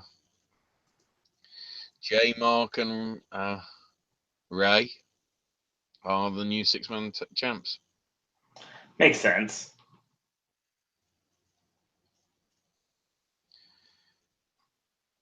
It was a really good match.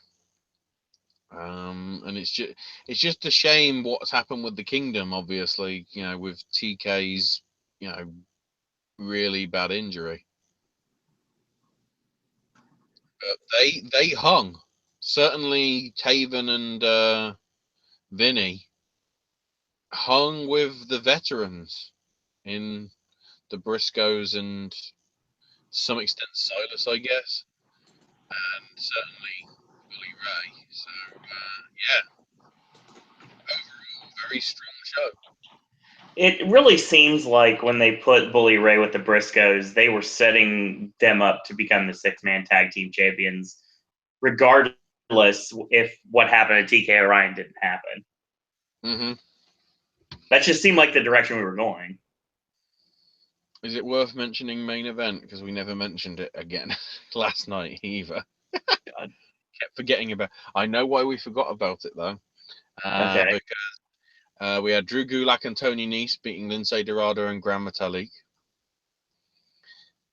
Big Cass beating Titus O'Neil. Yep, don't care. Enzo and Cass were on main event. They've fallen. What do we got over here? Couple of jobbers. Ever since the Hardy showed up, Enzo and Cass are irrelevant. Oh my God. Which is somewhat of a shame considering like all the push they were getting. That's the weird thing. It's like they just drop them, just quicker than, Pepsi drops their bloody stupid commercial. Look at the match on the Raw after WrestleMania. When Enzo and Cass lost and everybody was cheering for Sheamus and Cesaro, they just kind of drifted to the back without any fanfare whatsoever. It's the wacky fans. Yeah, that was fun. I enjoyed being a part of that. And the fact that they didn't get brought up to SmackDown surprises me. They should cheer. They need to flip them to SmackDown. So remember, Sheamus and Cesaro are possibly bad guys. Because the Hardy's entrance, they added they repeated the riff, didn't they? They let it run for an extra minute before the pyro goes off. Well, I will say that I don't really think there's many heel tag teams on Raw right now. Just the Revival.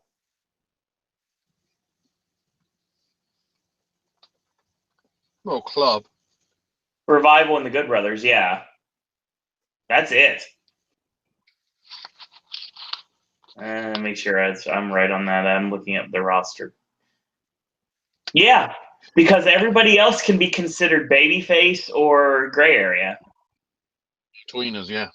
Definitely tweeners. Cesaro and Sheamus are definitely not heels. They can be booked as heels, but I don't think that's going to happen anytime soon.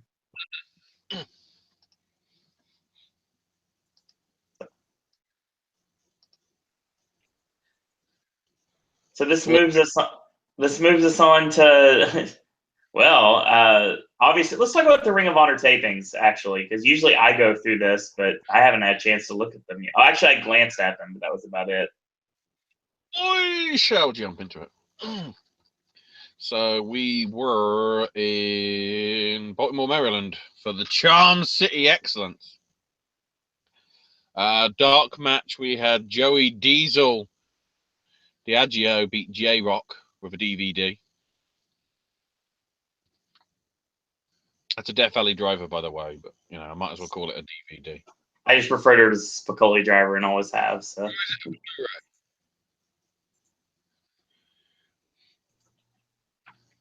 Might be a Blu-ray, isn't it? So Bobby Cruz welcomes the fans and introduces Daniels, and they recap basically him beating Castle at Supercard of Honor. There in the crowd, I guess, in case people don't know. And spoke about facing off against Matt Taven in Detroit, and that he'll face the winner of a four-way between Adam Page, Jay White, Jay Lethal, and Silas Young. Then talked about Cody blindsiding him at Supercard. Cody showed up, pulled Daniels out, was not being involved in the match. And Daniels said, "Look, it ain't up to me." And Cody mocked him for not making the call himself. That was a bit weird. Then Shane Taylor beat Rush with a serious choke bomb after the distraction from Caprice Coleman. That's Leo Rush, obviously. Machine Guns came for the save, but were attacked by both Taylor and Coleman for their efforts. Taven getting splashed by Taylor in the second round. Then we had Skyler and Woods in the final, which Woods won via submission. And afterwards, David Starr beat the shit out of him.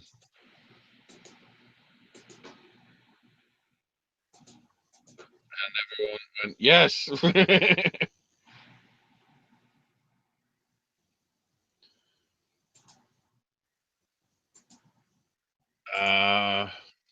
And introduce himself with his 57 monikers as well, I guess, for people that don't know. And then Marty Scurll beat Kazarian, retaining the TV title thanks to interference from Adam Page. So clearly we're building up. Kazarian shouldn't have fucked over the Bullet Club sort of thing. Especially because Page... what happened? The referee got blinded. Kaz had Scurll pin, but Page smacked Kaz with a chair. So Scurll rolled him up. Marty was like, yeah, I've won. And then Sydal's music hits, runs out, and Marty gets chased in the back. So it looks as if Sydal's getting a push. Very interesting. He might be next on the scene for the title. Yeah, I'd say so. Then we had a four-way women's match. Deonna Purrazzo winning, making Faye Jackson submit, but Jenny Rose and Mandy Leon were also part of it. With the second episode, Coast to Coast, the Kingdom of Taven and Vinny won. Taven hit the Angel's Wings on Ali, sending a message to Daniels, apparently. So then the Young Bucks show up and say, they got the titles back, and the issues with Cole have now been settled. So I guess they are friends. Yeah. and then issued an open challenge to any team in the back. The Spirit Squad. Okay. Then said that they didn't want to wait until next week. So I guess they'll edit that in because they didn't have it next because it was later on in what would be the third episode. So, outside L beat Flip Gordon.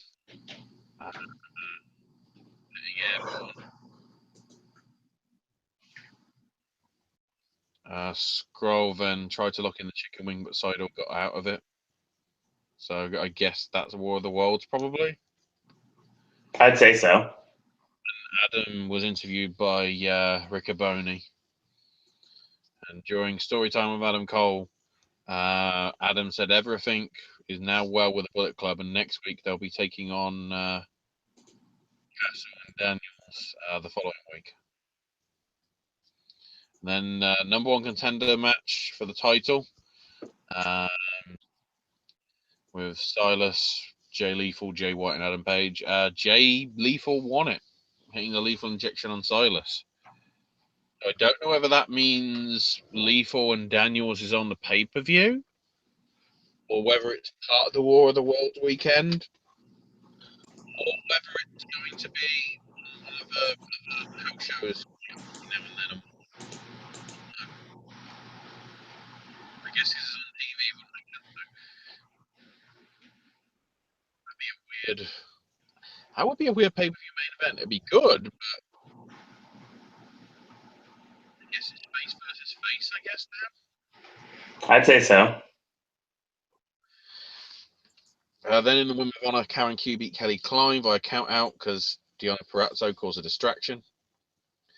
Then the Young Bucks beat the Spirit Squad with a Meltzer driver. Punishment Martinez beat the Beer City Bruiser with a sit-out chokeslam.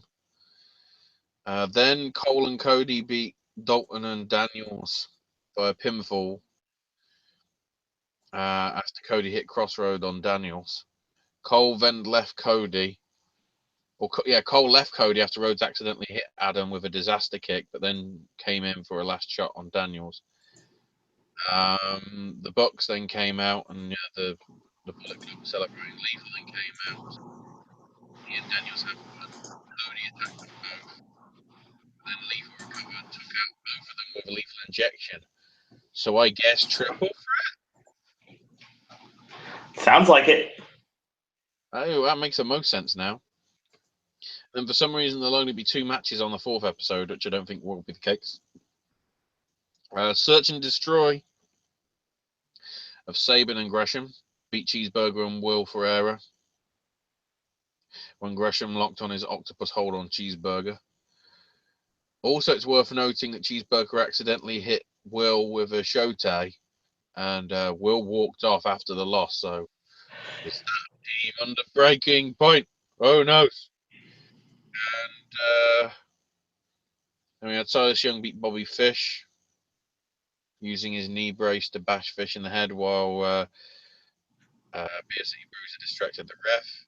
And then Bully Ray the retained the titles against Rebellion, Bruce Coleman, Shane Taylor, and Rick Myers. All right. 3, 4. Fuck your couch! That's right. Ring of Honor will be returning to Milwaukee, Wisconsin on April 28th and Hopkins, Minnesota on April 29th. Indeed. Unauthorized and Masters of the Craft. But we'll talk about that next week. There's actually a company called Bulletproof Wrestling. Yes, there is. Oh no. I'm trying to work out who stole what first, whether it was WCPW or somebody else. Ugh. I mean, we're going to get into this more next week, but I mean, Masters of the Craft, we have Adam Cole versus Matt Taven. The Bully Ray and the Briscoes defend the 6-man tag belt against Dalton Castle, and it looks like, is that War Machine? I think so. Okay, good. I was right. Just making sure. I think it is. That's who it looks like. The image looks sort of like that. Yeah, the Motor City Machine Guns against the Kingdom at unauthorized. So some good stuff coming in the very near future. We'll get a full card. We'll talk about next week when we're closer to the event. The Bucks against the Addiction. Like there's some good stuff coming up. Marty Scurll defending the TV title against Delirious. Jay Lethal against Silas Young.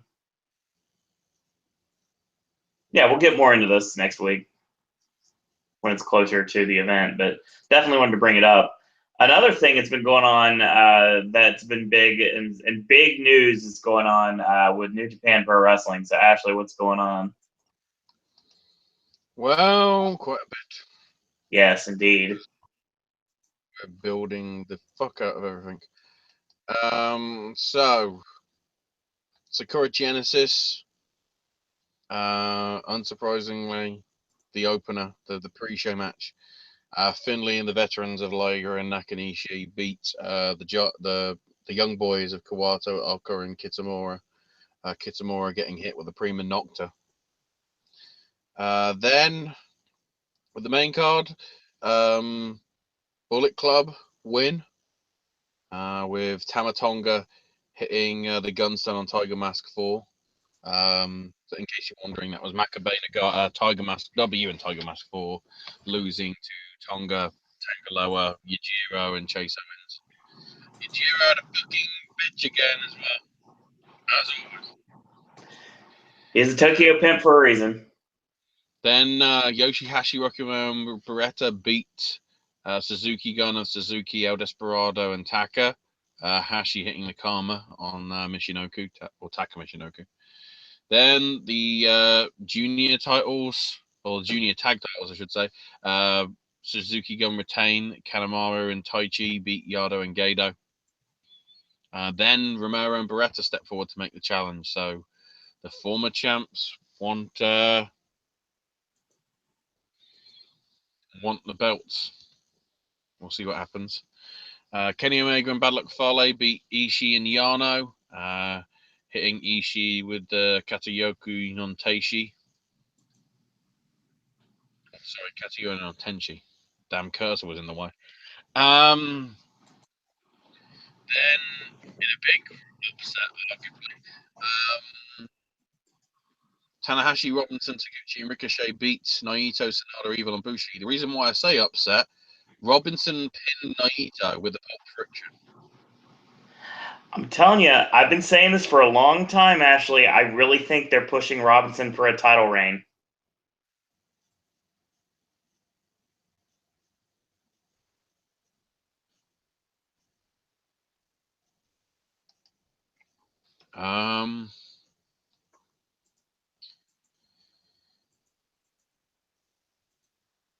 So then the tag titles. Tenkoji versus Tenkoji, I should say, versus Rowan Hansen. And holy shit, Rowan Hansen win. War Machine are IWGP Tag Champions. It's a big deal. We're, of course, in the backstage interview challenged by the Gorillas of Fuck. Then we had Goto versus Zack Sabre Jr.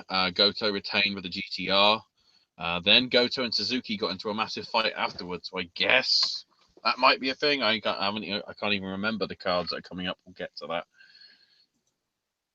that. Then with the junior heavyweight title, Hiromu Takahashi beat Kushida in 2 minutes with a time bomb. So yeah, that was squash match as all hell. And Ricochet stepped up to be the next challenger. And then 38 minutes of craziness. Dear God, this match was awesome. Shibata somehow retaining against Shibata again. Shibata doing a stupid fucking headbutt, which led blood coming out of his thing. blood coming out of his forehead. The Out hard of way. his thing. Out of his forehead. Well, it was. It wasn't. It's. I was saying out of his forehead, but it like came right out of his hair, sort of thing. Yeah, his hair. He split his hairline. For a minute, I thought it was like, Ultimate Warrior, where they had the rig shit, and it was just going to be like an entire Crimson Mask thing. The Papa Shango thing with the oil dripping down his face.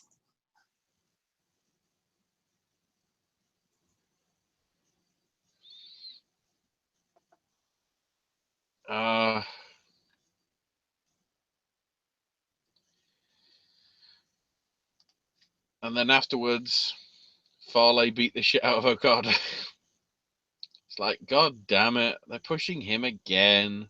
They're building Fale. They've been trying to do it for a while. It seems like they kind of cooled off on it. Worked. I guess this time they're trying to do the Okada thing of Okada somehow fucking wins and makes the other guy look better than him. Well, yeah, that's how Okada does things. But the problem is I'm starting to get sick of Okada. Okada is getting the Roman Reigns treatment. They're pushing him and pushing him and pushing him, and it's like, just let Okada be Okada. Don't do all this. Oh, he's dead. He's dead. He's dead. Rainmaker, he wins. I will say right now, we've talked about this on this show numerous times, and you brought this up a myriad of times. Once the one-winged angel hits, that's it. They're going to save it until that final pinfall where Okada loses the title to Kenny. Yeah. In Long Beach, California, of course, is when it's going to take place. Like when they brought Hashimoto over from Japan to work with Steve Corino for the NWA World Title. Fucking son in the UK. Roman Reigns to actually become the new Undertaker because he's dead after what Braun did. Have you seen the petitions about Roman should be fired for what he did, for what happened? Braun should be fired for what he did to Roman. Why isn't there a petition for firing JB fucking Al? Yeah, there's that too. Wrong fucking person, you cunts. So, they announced a shit ton of stuff. Oh yeah, big time. So, the first thing of note for New Japan is the Road to Wrestling Dontaku show in Hiroshima. Obviously, there's a lot of tag matches on there because you're building towards the big events. But there are a couple of title matches. The junior tag belts will be on the line with Kanemaru and Taichi taking on the challengers Romero and Beretta. And Goto will be defending the never openweight title against Minoru Suzuki in the main event. Then we transition a few days later to the 29th for Wrestling Toyo no Kuni. Please tell me that's sponsored by Ni no Kuni 2. Please. I like that game. Again, we got 2 title matches on this one. The junior heavyweight title will be on the line with Takahashi versus Ricochet. And also, Naito defends the Intercontinental title against Juice Robinson. Also worth noting on this match as a special singles match, they're putting Tanahashi versus Evil. Be interesting. But then the main show, the main pay-per-view bit in Fukuoka, Wrestling Dontaku on the 3rd of May, which means me and Owen will not be staying up for it, but we'll probably be talking about it that week. Yes. Which, looking at that means we'll have to talk about 3 New Japan shows. No. Oh, god damn. Some good stuff on this card, really. Oh, with the Dontaku, it's the pay-per-view, so yes, it's going to be. Hang on. The pre-show has Yoshitatsu and Hirai Kawato versus Komayumi Oka and Katsuya Kitamura. So that's non-jobber and jobber versus jobber and jobber. Sorry, young boy. I keep seeing jobbers and young boys, but that's what it practically is.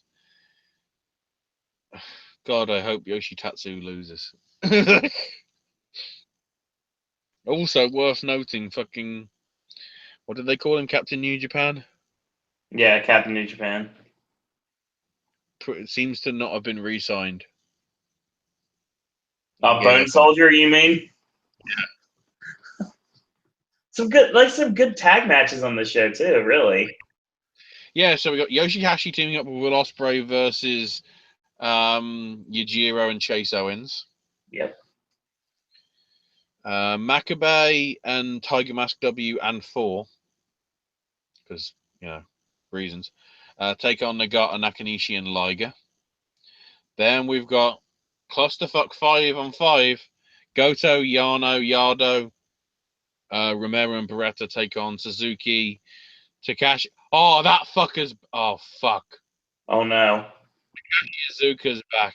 Worst match on the card. Yoshinobu Kanemaru, Taichi, and El Desperado. Oh, fucking hell. Can somebody fucking retire him, please? Ashley, can you tell me if bringing Suzuki Gun back to New Japan was a good idea or a bad idea? Considering the ownership change, it was a had-to idea. Okay, fair point. It's not really a good or a bad. It's like they sort of were handcuffed. Some more so than others probably belong. Oh, it's left some interesting things. We'll get to Monsieur Dave in a bit. We've also got Dave Finlay versus Cody. Juice Robin and Kushida face Naito and Takahashi. Then some tag title matches they are. War Machine take on both Tenkozy and the Gorillas of Fuck. It's actually gonna be a triple threat. That's gonna be a Hoss battle right there. And then also Tanahashi teams up with Ricochet and Taguchi to defend the 6-man tag belts against Sanada, Evil, and Bushi. Will they fucking change again? Then in your co-main, we got Ishii versus Kenny Omega. Is this where it starts? I think the tag match was where it started this past week. Yes, but part of me is wondering whether Dominion is where they pull the trigger, or whether they pull the trigger in Long Beach. I think Long Beach is where the title change takes place. Long Beach makes the most sense. Right. Certainly. And then the main event, Okada versus Bad Luck Fale, which Okada will win. I think Kenny will be in Fale's corner for that match too. I don't normally try and do that, but then if Gato is going to be in Okada's corner, you could say it's only fair. It's quite possible.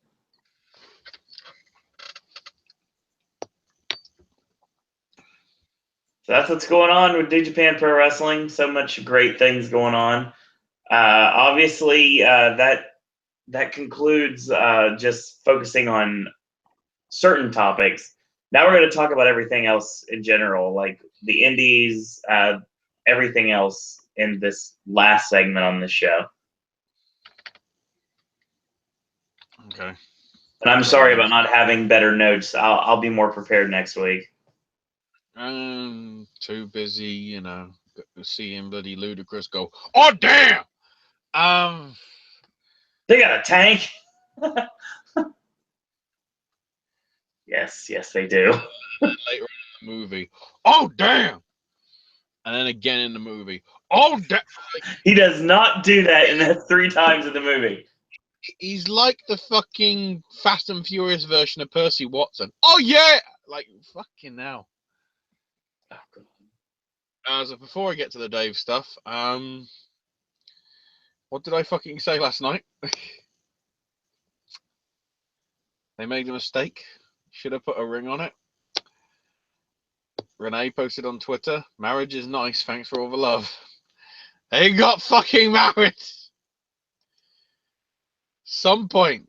Because I didn't even notice it. Apparently, Dean did have a ring on. Kevin brought it up on Talking Smack from what I was reading here, and apparently they tried to steer the conversation away from it.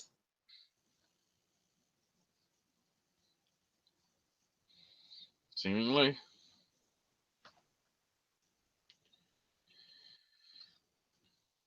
Aleister Black's tweeted that he will be part of Raw's European House Show tour next month as they tour around mainland Europe. Sadly, not Amsterdam, but you know.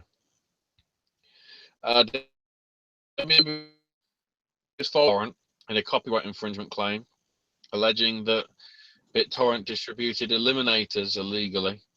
They're asking for $150,000 per infringement. Isn't that more fucking budget than the bloody entire show had?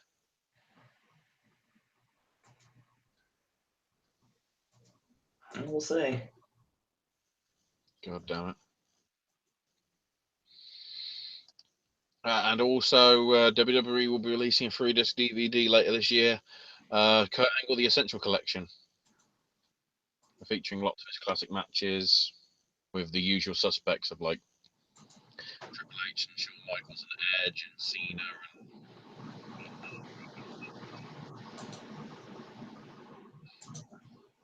in non-WWE news, Joaquin Roldan passed away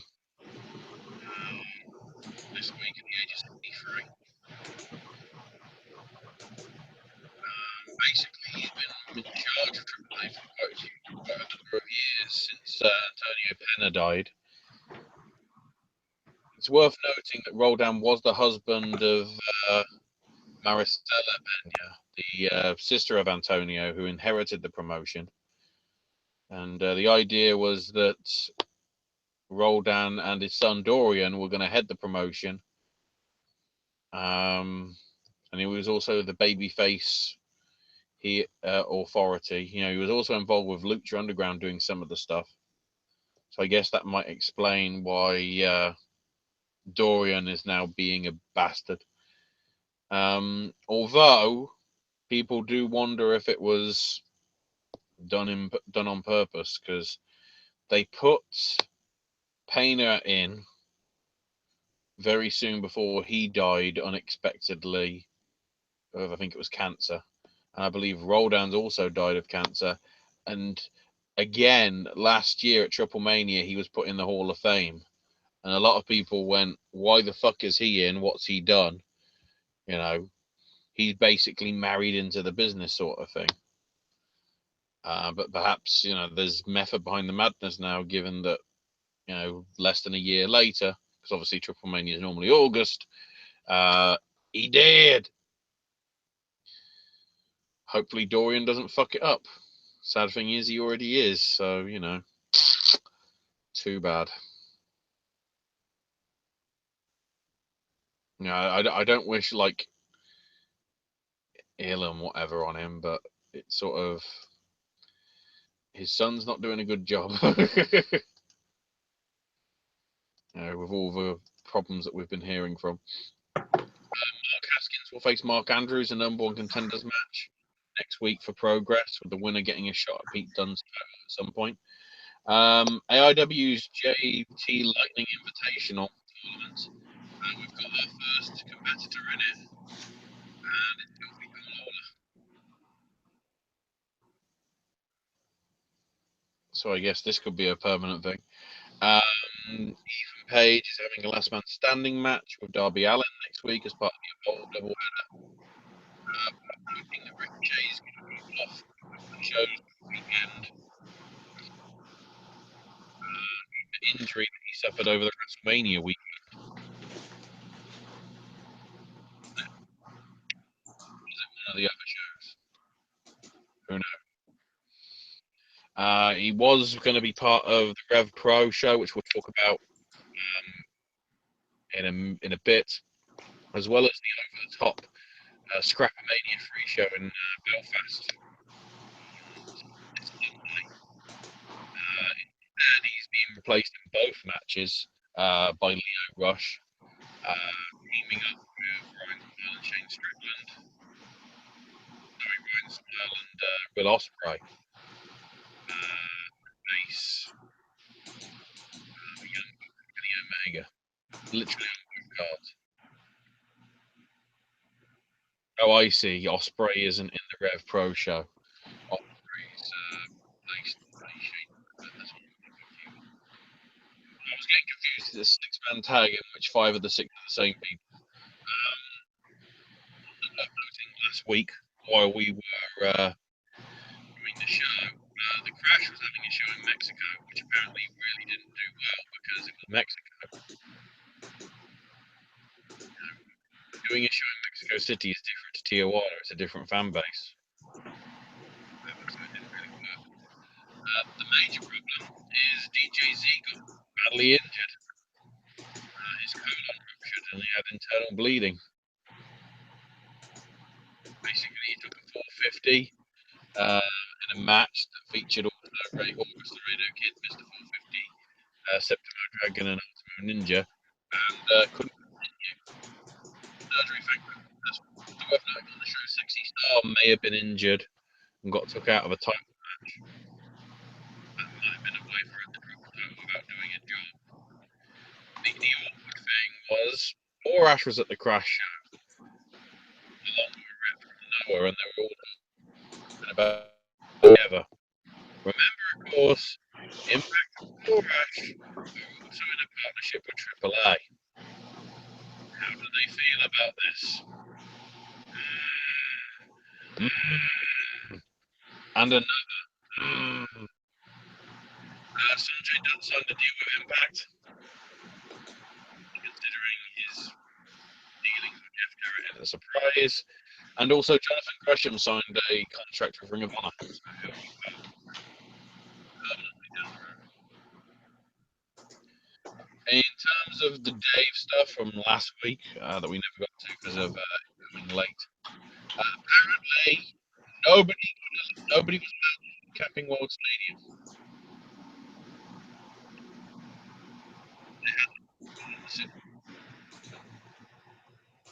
I wonder why, Owen.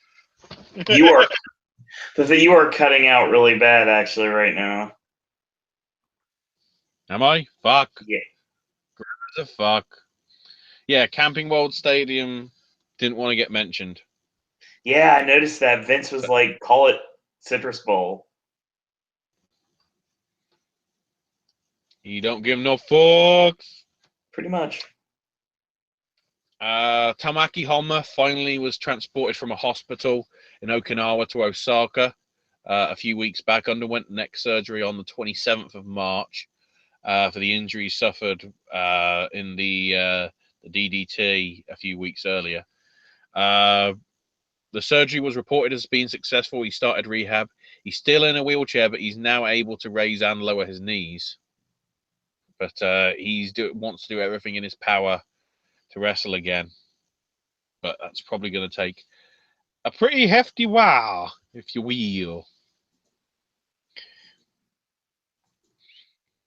A major change that looks to be happening is finding a way to be more updated with the TV on Access. Basically, they'd send tape of the Japanese 1 hour show on a 7-minute delay with new interviews happening before and after. But the idea is that raw footage will now be sent of recent matches, and the Access will now edit shows and then use them to promote big shows that would air on New Japan World first, and then on tape delay on Access, as well as promoting the US shows. The that they can get to promoting big matches based on the matches, and also push the live shows in an old-school manner. So it'll be interesting to see what happens with that, because obviously, can they have Jim Ross on when he's trying to say watch the competition when he's contracted to WWE? Also regarding New Japan, don't expect to happen quite a bit. The probability is the Bucks won't be there until August. Well, obviously, they are going to be part of the Long Beach shows. Elgin's also going to be missing. The main problem is they've got too many people because There is talk of doing an American circuit in 2018.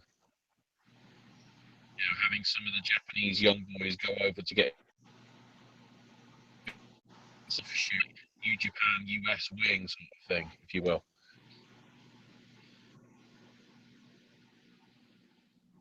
The interesting thing is, of course, if they did that, no Japanese promotion has ever tried to do that, but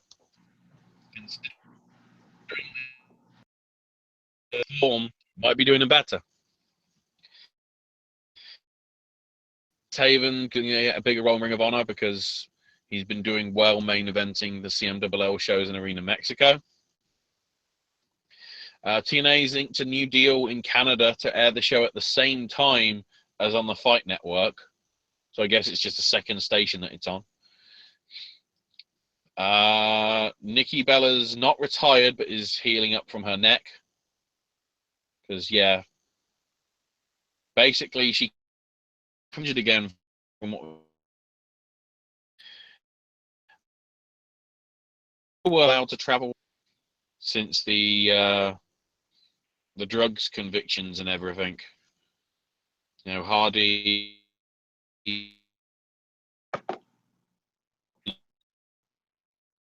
whatever. Ashley. Yeah, the signal's probably going. Yeah, it's going bad. Yeah, I need to move it closer to the hub. Okay. Which means move about 50 centimeters, but whatever. So yeah, Gronk got permission apparently off the Patriots for some reason. The main reason why they don't do it, Pac-Man Jones. I can see that. Regarding all the video packages airing late in the show to make WrestleMania go on too long, apparently there's so many people who only watch WrestleMania and nothing else that they wanted to give everybody the backstories to everything. The main issue with that is, which casual fan wants to watch 7 hours of wrestling? Nobody.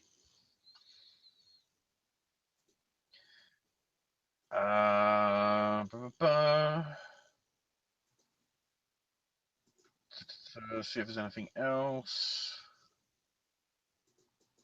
The reason the original women's storyline for this year was changed to having Bayley win too early was that they needed more ups and downs in the story to get from January to Mania, apparently. It is worth noting some of the interesting twists, though, with the network. So the top 10 shows watched last week over Mania weekend. Obviously, Mania was number 1. The pre-show was number 2. The WWE 24 covering Mania Monday was number 3. Takeover Orlando was 4. The Hall of Fame was 5. Raw Talk with Goldberg's speech was 6. Ride Along with Gallows, Anderson, and R-Truth was 7. WWE 24 recapping last year's Mania was 8. Ride Along with Zayn, Neville, and Rollins was 9. And the pre-show for Takeover was 10. What the interesting thing is that the 24 shows and the ride-alongs, did so well in a pretty busy week. In a week where NXT 205 Live and Talking Smack didn't even make the top 20.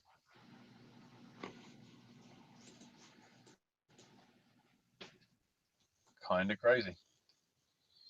And I don't think Marcia Dave's updated the stuff yet, so I guess we'll have to carry that over to next week. So, results. We've got some good situations with results.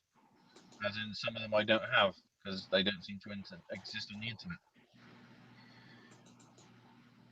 With the Dragon Gate show in Japan, the Triangle Gate titles stayed where they were as Doi, Big R, and Benkei beat the Jimmies. Their next match, the next big match, at least for the titles, will be on the 23rd, so next weekend. And then the following week for Dead or Alive, like a record, baby. For the results, Rev Pros live at the London Cockpit 15 on Sunday. We had Rob Leas beat Eddie Dennis, Lord Gideon Gray beat Dan McGee, Ginny victorious over Tony Storm, Will Ospreay and Bubblegum beat Josh Bodol and Zach Gibson.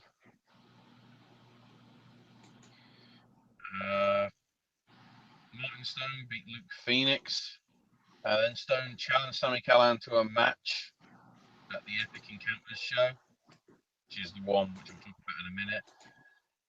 Also, the British Tag Team champ CCK came out and counter-challenged Stone to team with Callihan and face him instead.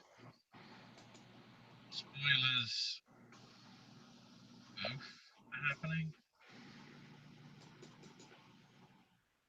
No, sorry, the tag match is happening, sorry. RJ Singh beat Shah Samuels. Singh getting the win thanks to interference from James Castle. And then CCK retained the tag belts against Ryan Smile and Shane Strickland. Preston City Wrestling, I have no clue what happened. TWF Mid-Atlantic was won by the Battle Bowl itself. We had, let's just see, Eric Andrews beat Otto Schwanz to progress. The Fury of Him and Sis beat Ethan Alexander Sharp and Mitch Corner to progress. Eric Royal and Jerry Carey beat Dirty Daddy. Sorry, Eric Royal beat Dirty Daddy. Coach Gemini and Jerry Carey were in Eric's corner. The Sandwich Squad beat Timmy Danger and Nick Richards to retain the belts for the tag titles and also progress. In the Scientific Rules match, Roy Wilkins beat Movie Maker Mike. Snooty Fox, Van Bollishoff and Creepy Cecil Scott beat Kane Justice, Keith Mack and Luke Grimes. And then the main event, the Overtop Battle Royal. Eric Royal won it. He's Battle Bowl champion. Freelance Wrestling on Friday, no results. Lucha Toronto, along with Death Proof Fight Club, the Lucha Proof DOS show. The dark match at the White Trash Circus beat Vanderhead. Then Vanderhead collided as Warhead beat Vander Cruz. So Vander still looking to retire as a ref and actually become a wrestler. Josh Alexander beat Jesse Amato. Carter Mason and Caitlin Diamond beat Alexia Nicole and Gabriel Fuetza. The Dropback title became a three-way banana on a pole match. There's Space Monkeys in it. Greed retained. The other guy was Jake Chris, by the way. That was his debut. Being a banana on a pole match. Apparently. Scotty O'Shea and the Super Smash Brothers beat the Princes of the Universe. Argus, Kefka the Quiet, and Freddie Mercurio. Matthew Grant retained the Youngblood title, beating Liam Worldwide and Super Bigot. Viking beat Zach Atticus, and the Lucha Toronto Premier title match. Deshaun Pratt retained over Sami Callihan. Smash Wrestling, also on Sunday, the new girl in town. The dark match, Kevin Blackwood and Mark Wheeler beat Holden Albright in the British Brawler. We had John Greed on the main show, beat Scotty O'Shea. The well-oiled machines of Rollins and Parks / Braxton beat the Super Smash Brothers. Ali beats Andrew Bale. Kevin Bennett beat Andy Williams. Davey Richards victorious over Tony Kazina. Sebastian Swar beat Rosemary. Michael Elgin beat Tarek, Jeff Cobb and Brent Banks in the four-way. And Tyson Dukes retained the Smash Wrestling title in an ODQ match, beating Jimmy Havoc. Then AEW's Epic 13th anniversary show from Saturday. The Besties in the World beat Trey Miguel and Stephen Wolf. ACH victorious over Shane Strickland. Trevor Lee beat Chuck Taylor. OI4K beat the White Boys from Heaven. Elgin victorious over Riddle. Ray Phoenix beat John Morrison. Sami Callihan and Abyss managed to get the win over Loki and Congo Kong after Abyss managed to Black Hole Slam Congo Kong. Right. And Penta beat AR Fox to retain the Heritage title with an apron Canadian Destroyer followed by a top rope double stomp. Okay. House of the Rising Sun from AIW on Saturday. Tequila Jackson, Mentor on the Lake. We had Ryan Kaplan beat Trey Lamar with a split-legged moonsault.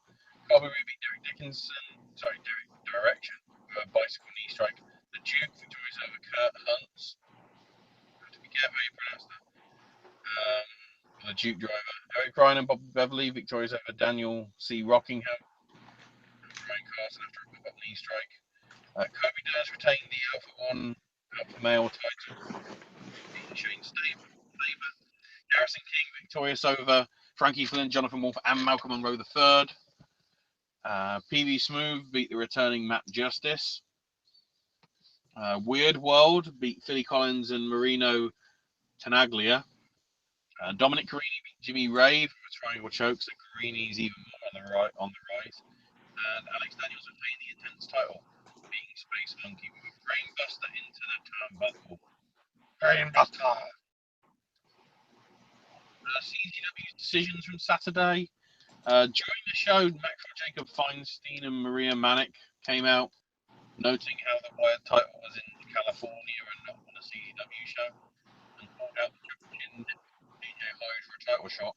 You're cutting out again. The Storm then showed up with a table with Maria's name on it. I don't know whether they put her through it. I don't know. We'll see.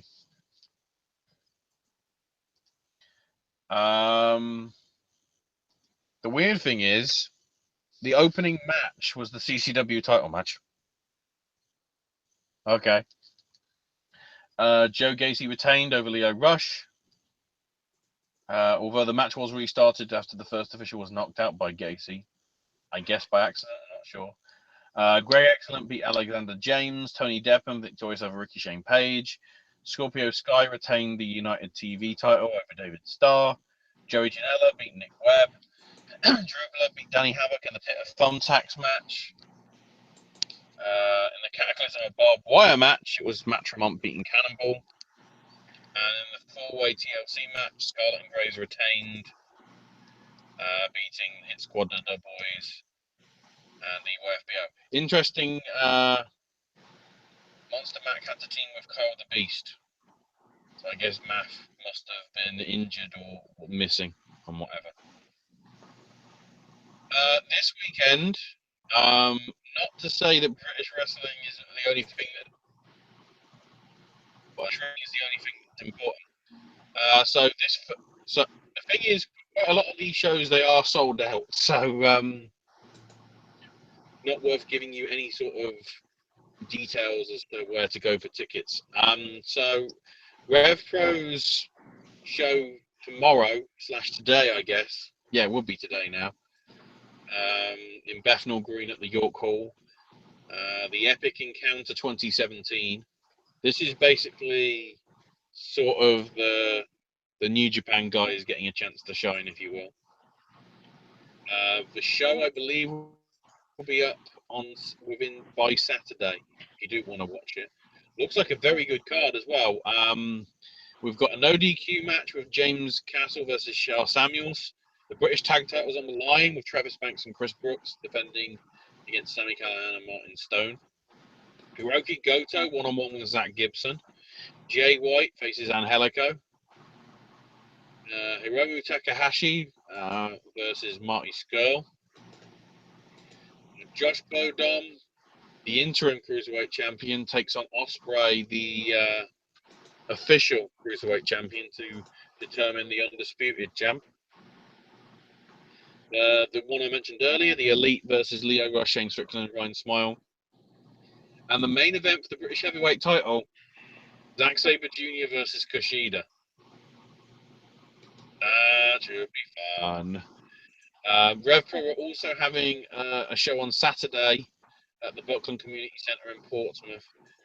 It's entitled Contender 16, so I'm guessing it's quite a few of the young up-and-comers being trained up and everything, getting a chance to show their wares and whatever. Next, we move to Fight Club Pro, who technically have 3 nights of a tag team invitational, but I have no clue what the third night is. We'll get to that. It's night one that's sold out for obvious reasons when we get to it. They even had to move venue from the Fixin' nightclub where they normally are to the Diamond Banqueting Suite. They've gone up in the world. So we've got a 4-way on Good Friday. And boy, is it going to be a Good Friday. Dan Maloney, Mark Haskins, Chris Brooks, and Omari. FSU of Mark Andrews and Eddie Dennis face on the White Boys from Heaven of Jack Evans and Angelico. Shane Strickland goes one-on-one with Sami Callihan. Travis Banks defends the FC for the Fight Club Pro title against Will Ospreay. The Londoners, or the leaders, whichever, Sabre Jr. and Skull take on the Hunter Brothers. Penta, one-on-one with Ray Phoenix. And the main event, Team New Japan of Kenny Omega and the Young Bucks face Team WWE of Pete Dunne and Mustache Mountain. Wow. That's what I think that main event, and probably Penta and Ray, is why that show sold out. And it's overall it's actually a pretty damn good card from top to bottom, so I approve. I am disappointed that there's no sign of Nixon Newell. God damn it, WWE. You've taken her already without any sort of fanfare. Boo. Saturday, Fight Club heads up to Manchester. Union, that is at Manchester Metropolitan University. The only matches confirmed for this one so far. They might add more, but 6 is normally what they have. Shane Strickland one-on-one with Jack Evans. Zack Sabre one-on-one with Angelico. I guess if he's still champ, Travis Banks defends the Fight Club Pro title against Mark Haskins. Dan Maloney one-on-one with Mark Andrews. And then your 2 tag matches. Mustache Mountain faces CCK of Chris Brooks and Kid Lycos. And the Bruiser Cats, interesting name for Sami Callihan and Pete Dunne, take on the Lucha Brothers of Penta and Ray. Ray Phoenix, that is. Man, god damn it. That's pretty good. And then Sunday, they are having a show in London at Bush Hall, which I think tickets are still available. Thing is, there is no card for this match.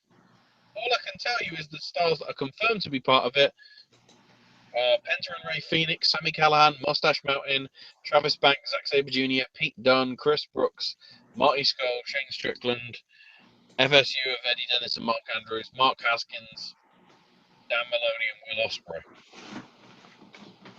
Anything else? Probably a surprise. And then ICW have got a big weekend as well. This Saturday, they're going to be in Birmingham at the Institute. Certain matches include Mike Bird and the Wild Boar take on the War Machine in non-title action. Davey Blaze one-on-one with DCT. And Joe Coffey versus BT Gunn. But Sunday's the most important. And I think it's on pay-per-view on Fight TV. Or if it isn't, I think it's available somewhere. ICW's Barromania 3 at the Barrowlands ballroom in Glasgow. Worth noting that there's videos being put up by somebody called Jack Wayne saying 16/4/2017. I don't know who it is. And the thing people have noted is Jack Wayne is a profile that was only made 2 weeks ago. Somebody's going under a pseudonym posting these videos, which is very clever. The 7 matches that we do know, we've got a last man standing affair with Chris Renfrew versus Stevie Boy. DCT teams up with Viper to take on Davey Blaze and Kaylee Ray. Joe Henry one-on-one with Lionheart, which is going to be boss fight. A Baramania scramble match for the Zero G title. Kenny Williams defending against Matt Cross, Ravy Davey, Flash Morgan Webster, Charlie Sterling, and somebody. There is supposed to be 6 people in it. They haven't announced the next reason we're doing this. Wolfgang wants a one-on-one match with Grado. The ICW titles on the line. Trent Seven defending against Joe Coffey, who's cashing in his square go, title opportunity from his win there. And then probably not the main event, but probably will be because of what they need to do to set it up. For the first time ever, I think in the UK, certainly in Scotland, and certainly the first time ever in ICW, Jack Chester and Drew Galloway are in a barbed wire rope match. So if you're wondering, when they do the next tapings in a couple of weeks, why Drew Galloway's back looked like a pincushion, you'll know why.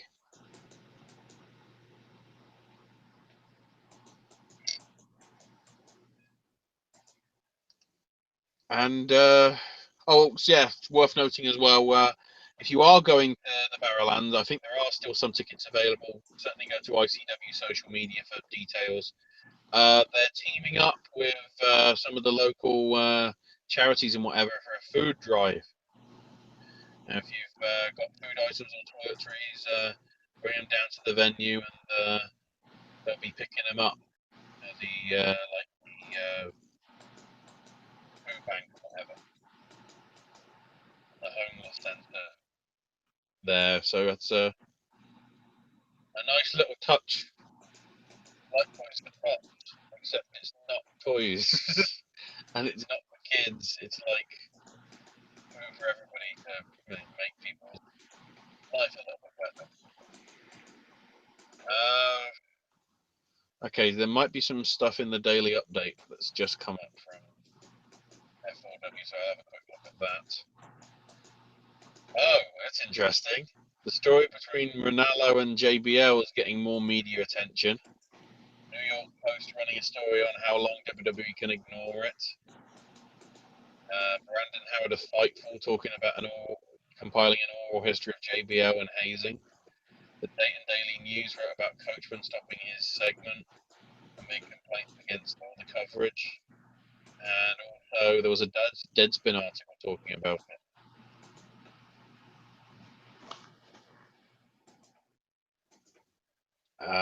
Also, interestingly, Ronaldo tweeted after hearing some of the chants towards JBL last night, "Please support the men and women that put their bodies on the line. I'm going to be fine. No one buys a ticket for an announcer."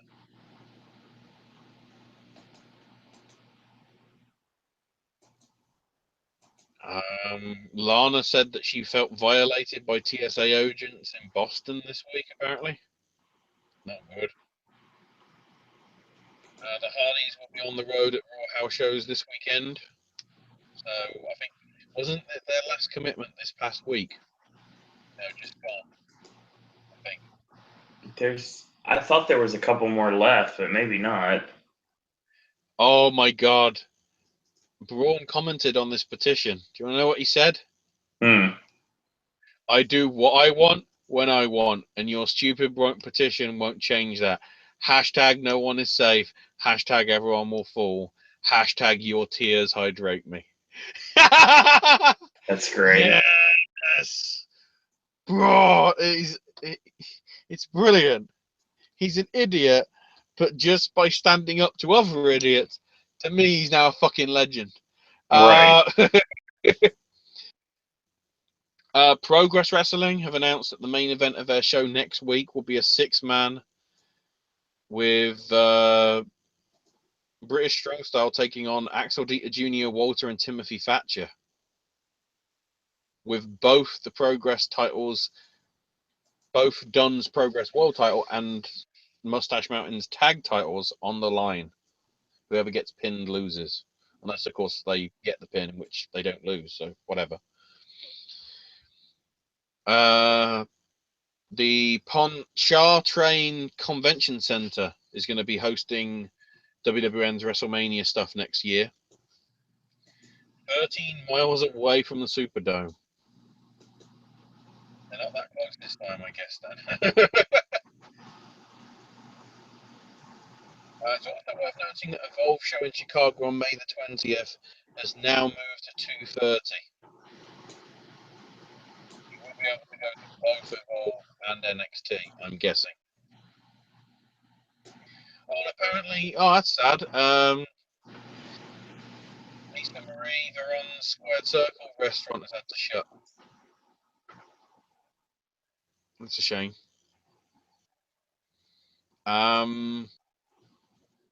Nate Diaz has had his punishment reduced for the bottle throwing incident at 202.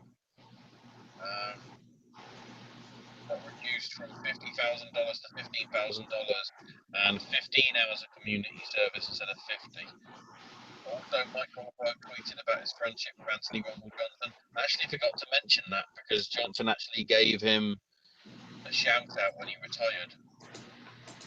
I think it's the only time UFC's actually acknowledged him in any shape or form after he left. Dana said that Ronda hasn't spoken to him about coming back, so he probably isn't coming back. And methinks that's all. As I say, we'll have to wait till next week for the fullness, Dave. All right. So I think that 3 hours. Yeah. Sorry about if you guys had issues with hearing myself or Ashley tonight. Hopefully we can fix that for a later time. I do want to mention Seth Rollins. He's using an interesting finish now. He's not using the pedigree anymore. He's using Sweet Chin Music. No, he's using the rain trigger. What? That would be the Rainmaker into the high knee lift. Oh.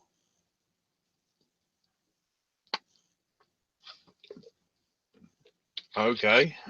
That's an interesting switch up. Yeah. Definitely wanted to mention that before we got finished tonight.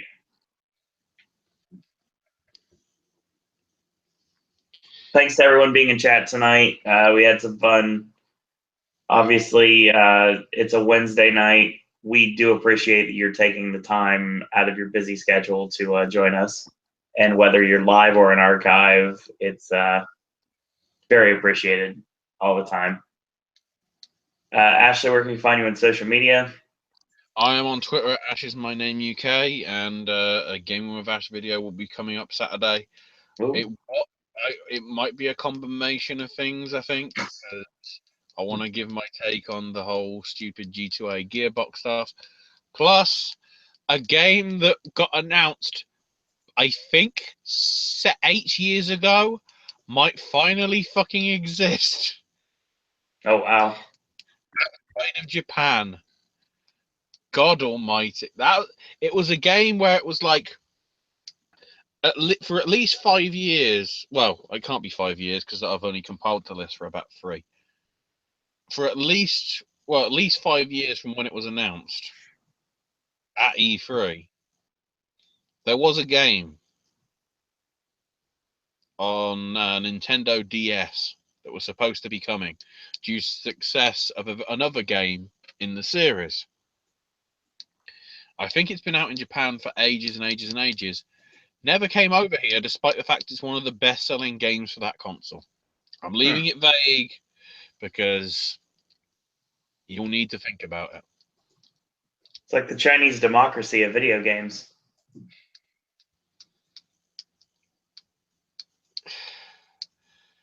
There's an irony there, except it probably isn't the Chinese democracy, it's more the Japanese democracy. So that's, like I said, that's your show. Yes, Pedro, that it is something that Kenny Omega uses. Oh, stealing more shit from the boy. Yeah. Oh no.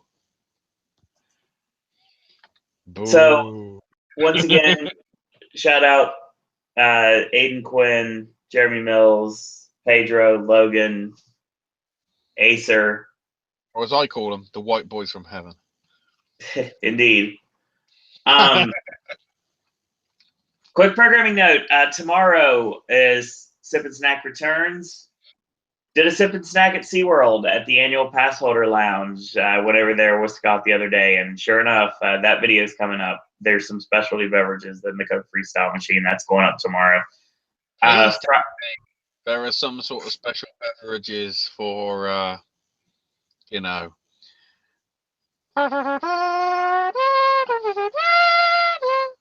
I can neither confirm nor deny that. So let's be honest. You don't need to confirm it. If it ain't coming, it's like, hey, be morons. yeah, we got some good stuff coming in the very near future. So Verse is going to return on Friday. Game and Fashion on Saturday. Sunday will be a brand new AJ's movie reviews. I'm going to guess it's Fate of the Furious, even though he's really behind on reviews. But that's because AJ's been having computer issues lately, and he's been telling me that like the reviews of like the Smurfs and Chips and all the other things that probably should have been reviewed by now and would have been if I would still be in West Virginia. They're coming. They're just not coming as fast as we'd like them to. They may be more than one movie reviewed this week. I guess we'll see what happens. I'm really hoping just as like Easter Sunday. Yeah. Jesus rose again for Chips. You should have gone back. Oh, dear God. Thank you. It's always nice for Acer to chime in at the last minute. Very interesting wrestling and non-wrestling tidbits this week, along with non-wrestling stuff.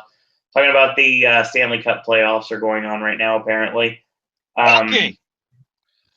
Of course. Interesting movies out. Yeah, this is true. So a shout out to everyone. Obviously, linked in the description bar. Obviously, we're going to start with Logan at Logan Burton 10 on Twitter. Pedro at Evil Takes Root. Acer, of course, Acer 1337. Yes, in a row. For all the podcasts should be listening to, wrestling and or otherwise, and Acer 5000 on YouTube. Subscribe to him. Check out his Twitter. He needs followers. Definitely a great one-stop if you want to know podcasts you should be listening to. And like I said, the wrestling and or otherwise, because it's a little bit of everything. And Pedro, hit me up near future if you want to go hang out at the parks. I got a little bit of time this week coming up, so just let me know. Just anybody I'm always going to say this right now. If someone's willing to drive, I'm willing to go. Honestly, that's the best way. Have car, will travel. In my case, it's have ride, will travel. Obviously, I'm always down to go to the parks. So yeah, just if you decide you want to do anything, Pedro, let me know. DM me. On an airplane. Does have plane will travel count? Ashley, I would love if you would show up here. Really nice. You'd show up on, I don't know, maybe May 25th for the grand opening of Volcano Bay. I know. Because of course that's roughly around my birthday, but Yeah. also, there is some like, yeah, I actually would like to see Pirates of the Caribbean because it's like I've had to wait a while for a good film on my birthday, unless I see Guardians of the Galaxy 2 for like the second time or whatever, because it'll still be there. And come September, you can always come down for Halloween Horror Nights because I know you totally appreciate it. Well, again, the problem is passport. Right, I know. September's the games convention. It's the closest I can get to playing quite a lot of damn good games and stuff that I might get when they get in a sale. Because I ain't putting full price for that shit. Yep, Pedro, just let me know. I understand work same way with me right now. I just started my new job. Everything's going great, grand, and wonderful, and getting really excited to be able to start this new chapter in my life. Acer, you're more than welcome to come stateside if you'd like to as well. Honestly, whenever you're in town, let me know. Just you know how to get hold of me. Pedro, Disney, Universal, SeaWorld, don't care. Busch Gardens even too. So just let me know what's going on with that. And when it comes down to Horror Nights, I'll bring this up real quick. I know there's a lot of overlap with wrestling and theme parks, and there always has been. There's a reason why you haven't got a podcast yet. With my job, I'm not sure exactly what I can and cannot say yet. So it may not be a podcast for every single announcement. Obviously, I haven't done one for American Horror Story yet, or if anything gets announced anywhere before Volcano Bay or afterwards, which it seems like it might. We haven't done anything for that either. But I will say, even if it's only one before the event and one after the event, I can assure you there will be some sort of Horror Nights podcast coming to this network. I can't guarantee the videos. I definitely can guarantee 100% no speculation. We did that in December, so we're good on that. I swear John's done it on purpose. He's made sure that you got hired, so now you can't do the whole Carney booking and working out all his clues. I am very excited. Yeah, I know, Pedro. I've seen it. I've been actually very close to it and seen it. It's exactly what you think it is, and I'm not elaborating anymore, especially not on a live broadcast. But yeah, we'll see what happens with that location. But we'll get to that at a Horror Nights podcast somewhere down the line. But once again, I want to thank everyone for joining us tonight. We had a great time talking all things professional wrestling. Back here on Monday for the Raw Popcast, and back here the normal day and time, 9 p.m. next week for the Wednesday Wrestling Popcast. So we're taking SmackDown 205 live back to Wednesday. A lot of cool things coming with this network very soon, so stay tuned. So as always, follow us on Twitter if you'd like at Popcast Network. Follow me on Twitter at That's Their Own Disney. Check out the network on our various means of doing so. We have merch available at Zazzle. We have Patreon, obviously available currently. And we have our Facebook fan page, which is very close to 200 likes. Thank you very much for liking the page if you've done so. We really appreciate it. It's a very big, awesome thing to get 200 likes and then some. And we've done a lot in a very short amount of time. We've only had this network since May 1st. Of a couple years ago. So yeah, our anniversary is coming up. The Popiversary is coming up on May 1st. So stay tuned for more information on that. So, and who knows, maybe there'll be some cool stuff going on. Is that Ross Steiner, the Popiversary? Popiversary. Logan, just let me know when you're going to be in town and we will 100% hang out. Not a problem at all. Absolutely. I am very excited to be able to see Halloween Horror Nights this year. It's going to be really fun. Even more so, especially because a little bit closer to the action. So that being said, as always, in a world where there are a billion wrestling podcasts, we're very pleased once more this evening you have chosen a Popcast. I want to thank everyone for watching. Thanks everyone for listening. And until tomorrow, boys and girls, that's all we got to say about that. You know what happens when you try and impersonate Triple H's entrance and do the thing with the water? You know what happens, huh? You just made the mist. Oh my God! Really? Oh, by the way, that's the going fucking trend now. I'm getting the last word. It's available right now, a digital download for La La Land. So go pick it up. God damn it! I've got to wait till May the 8th. You bastard.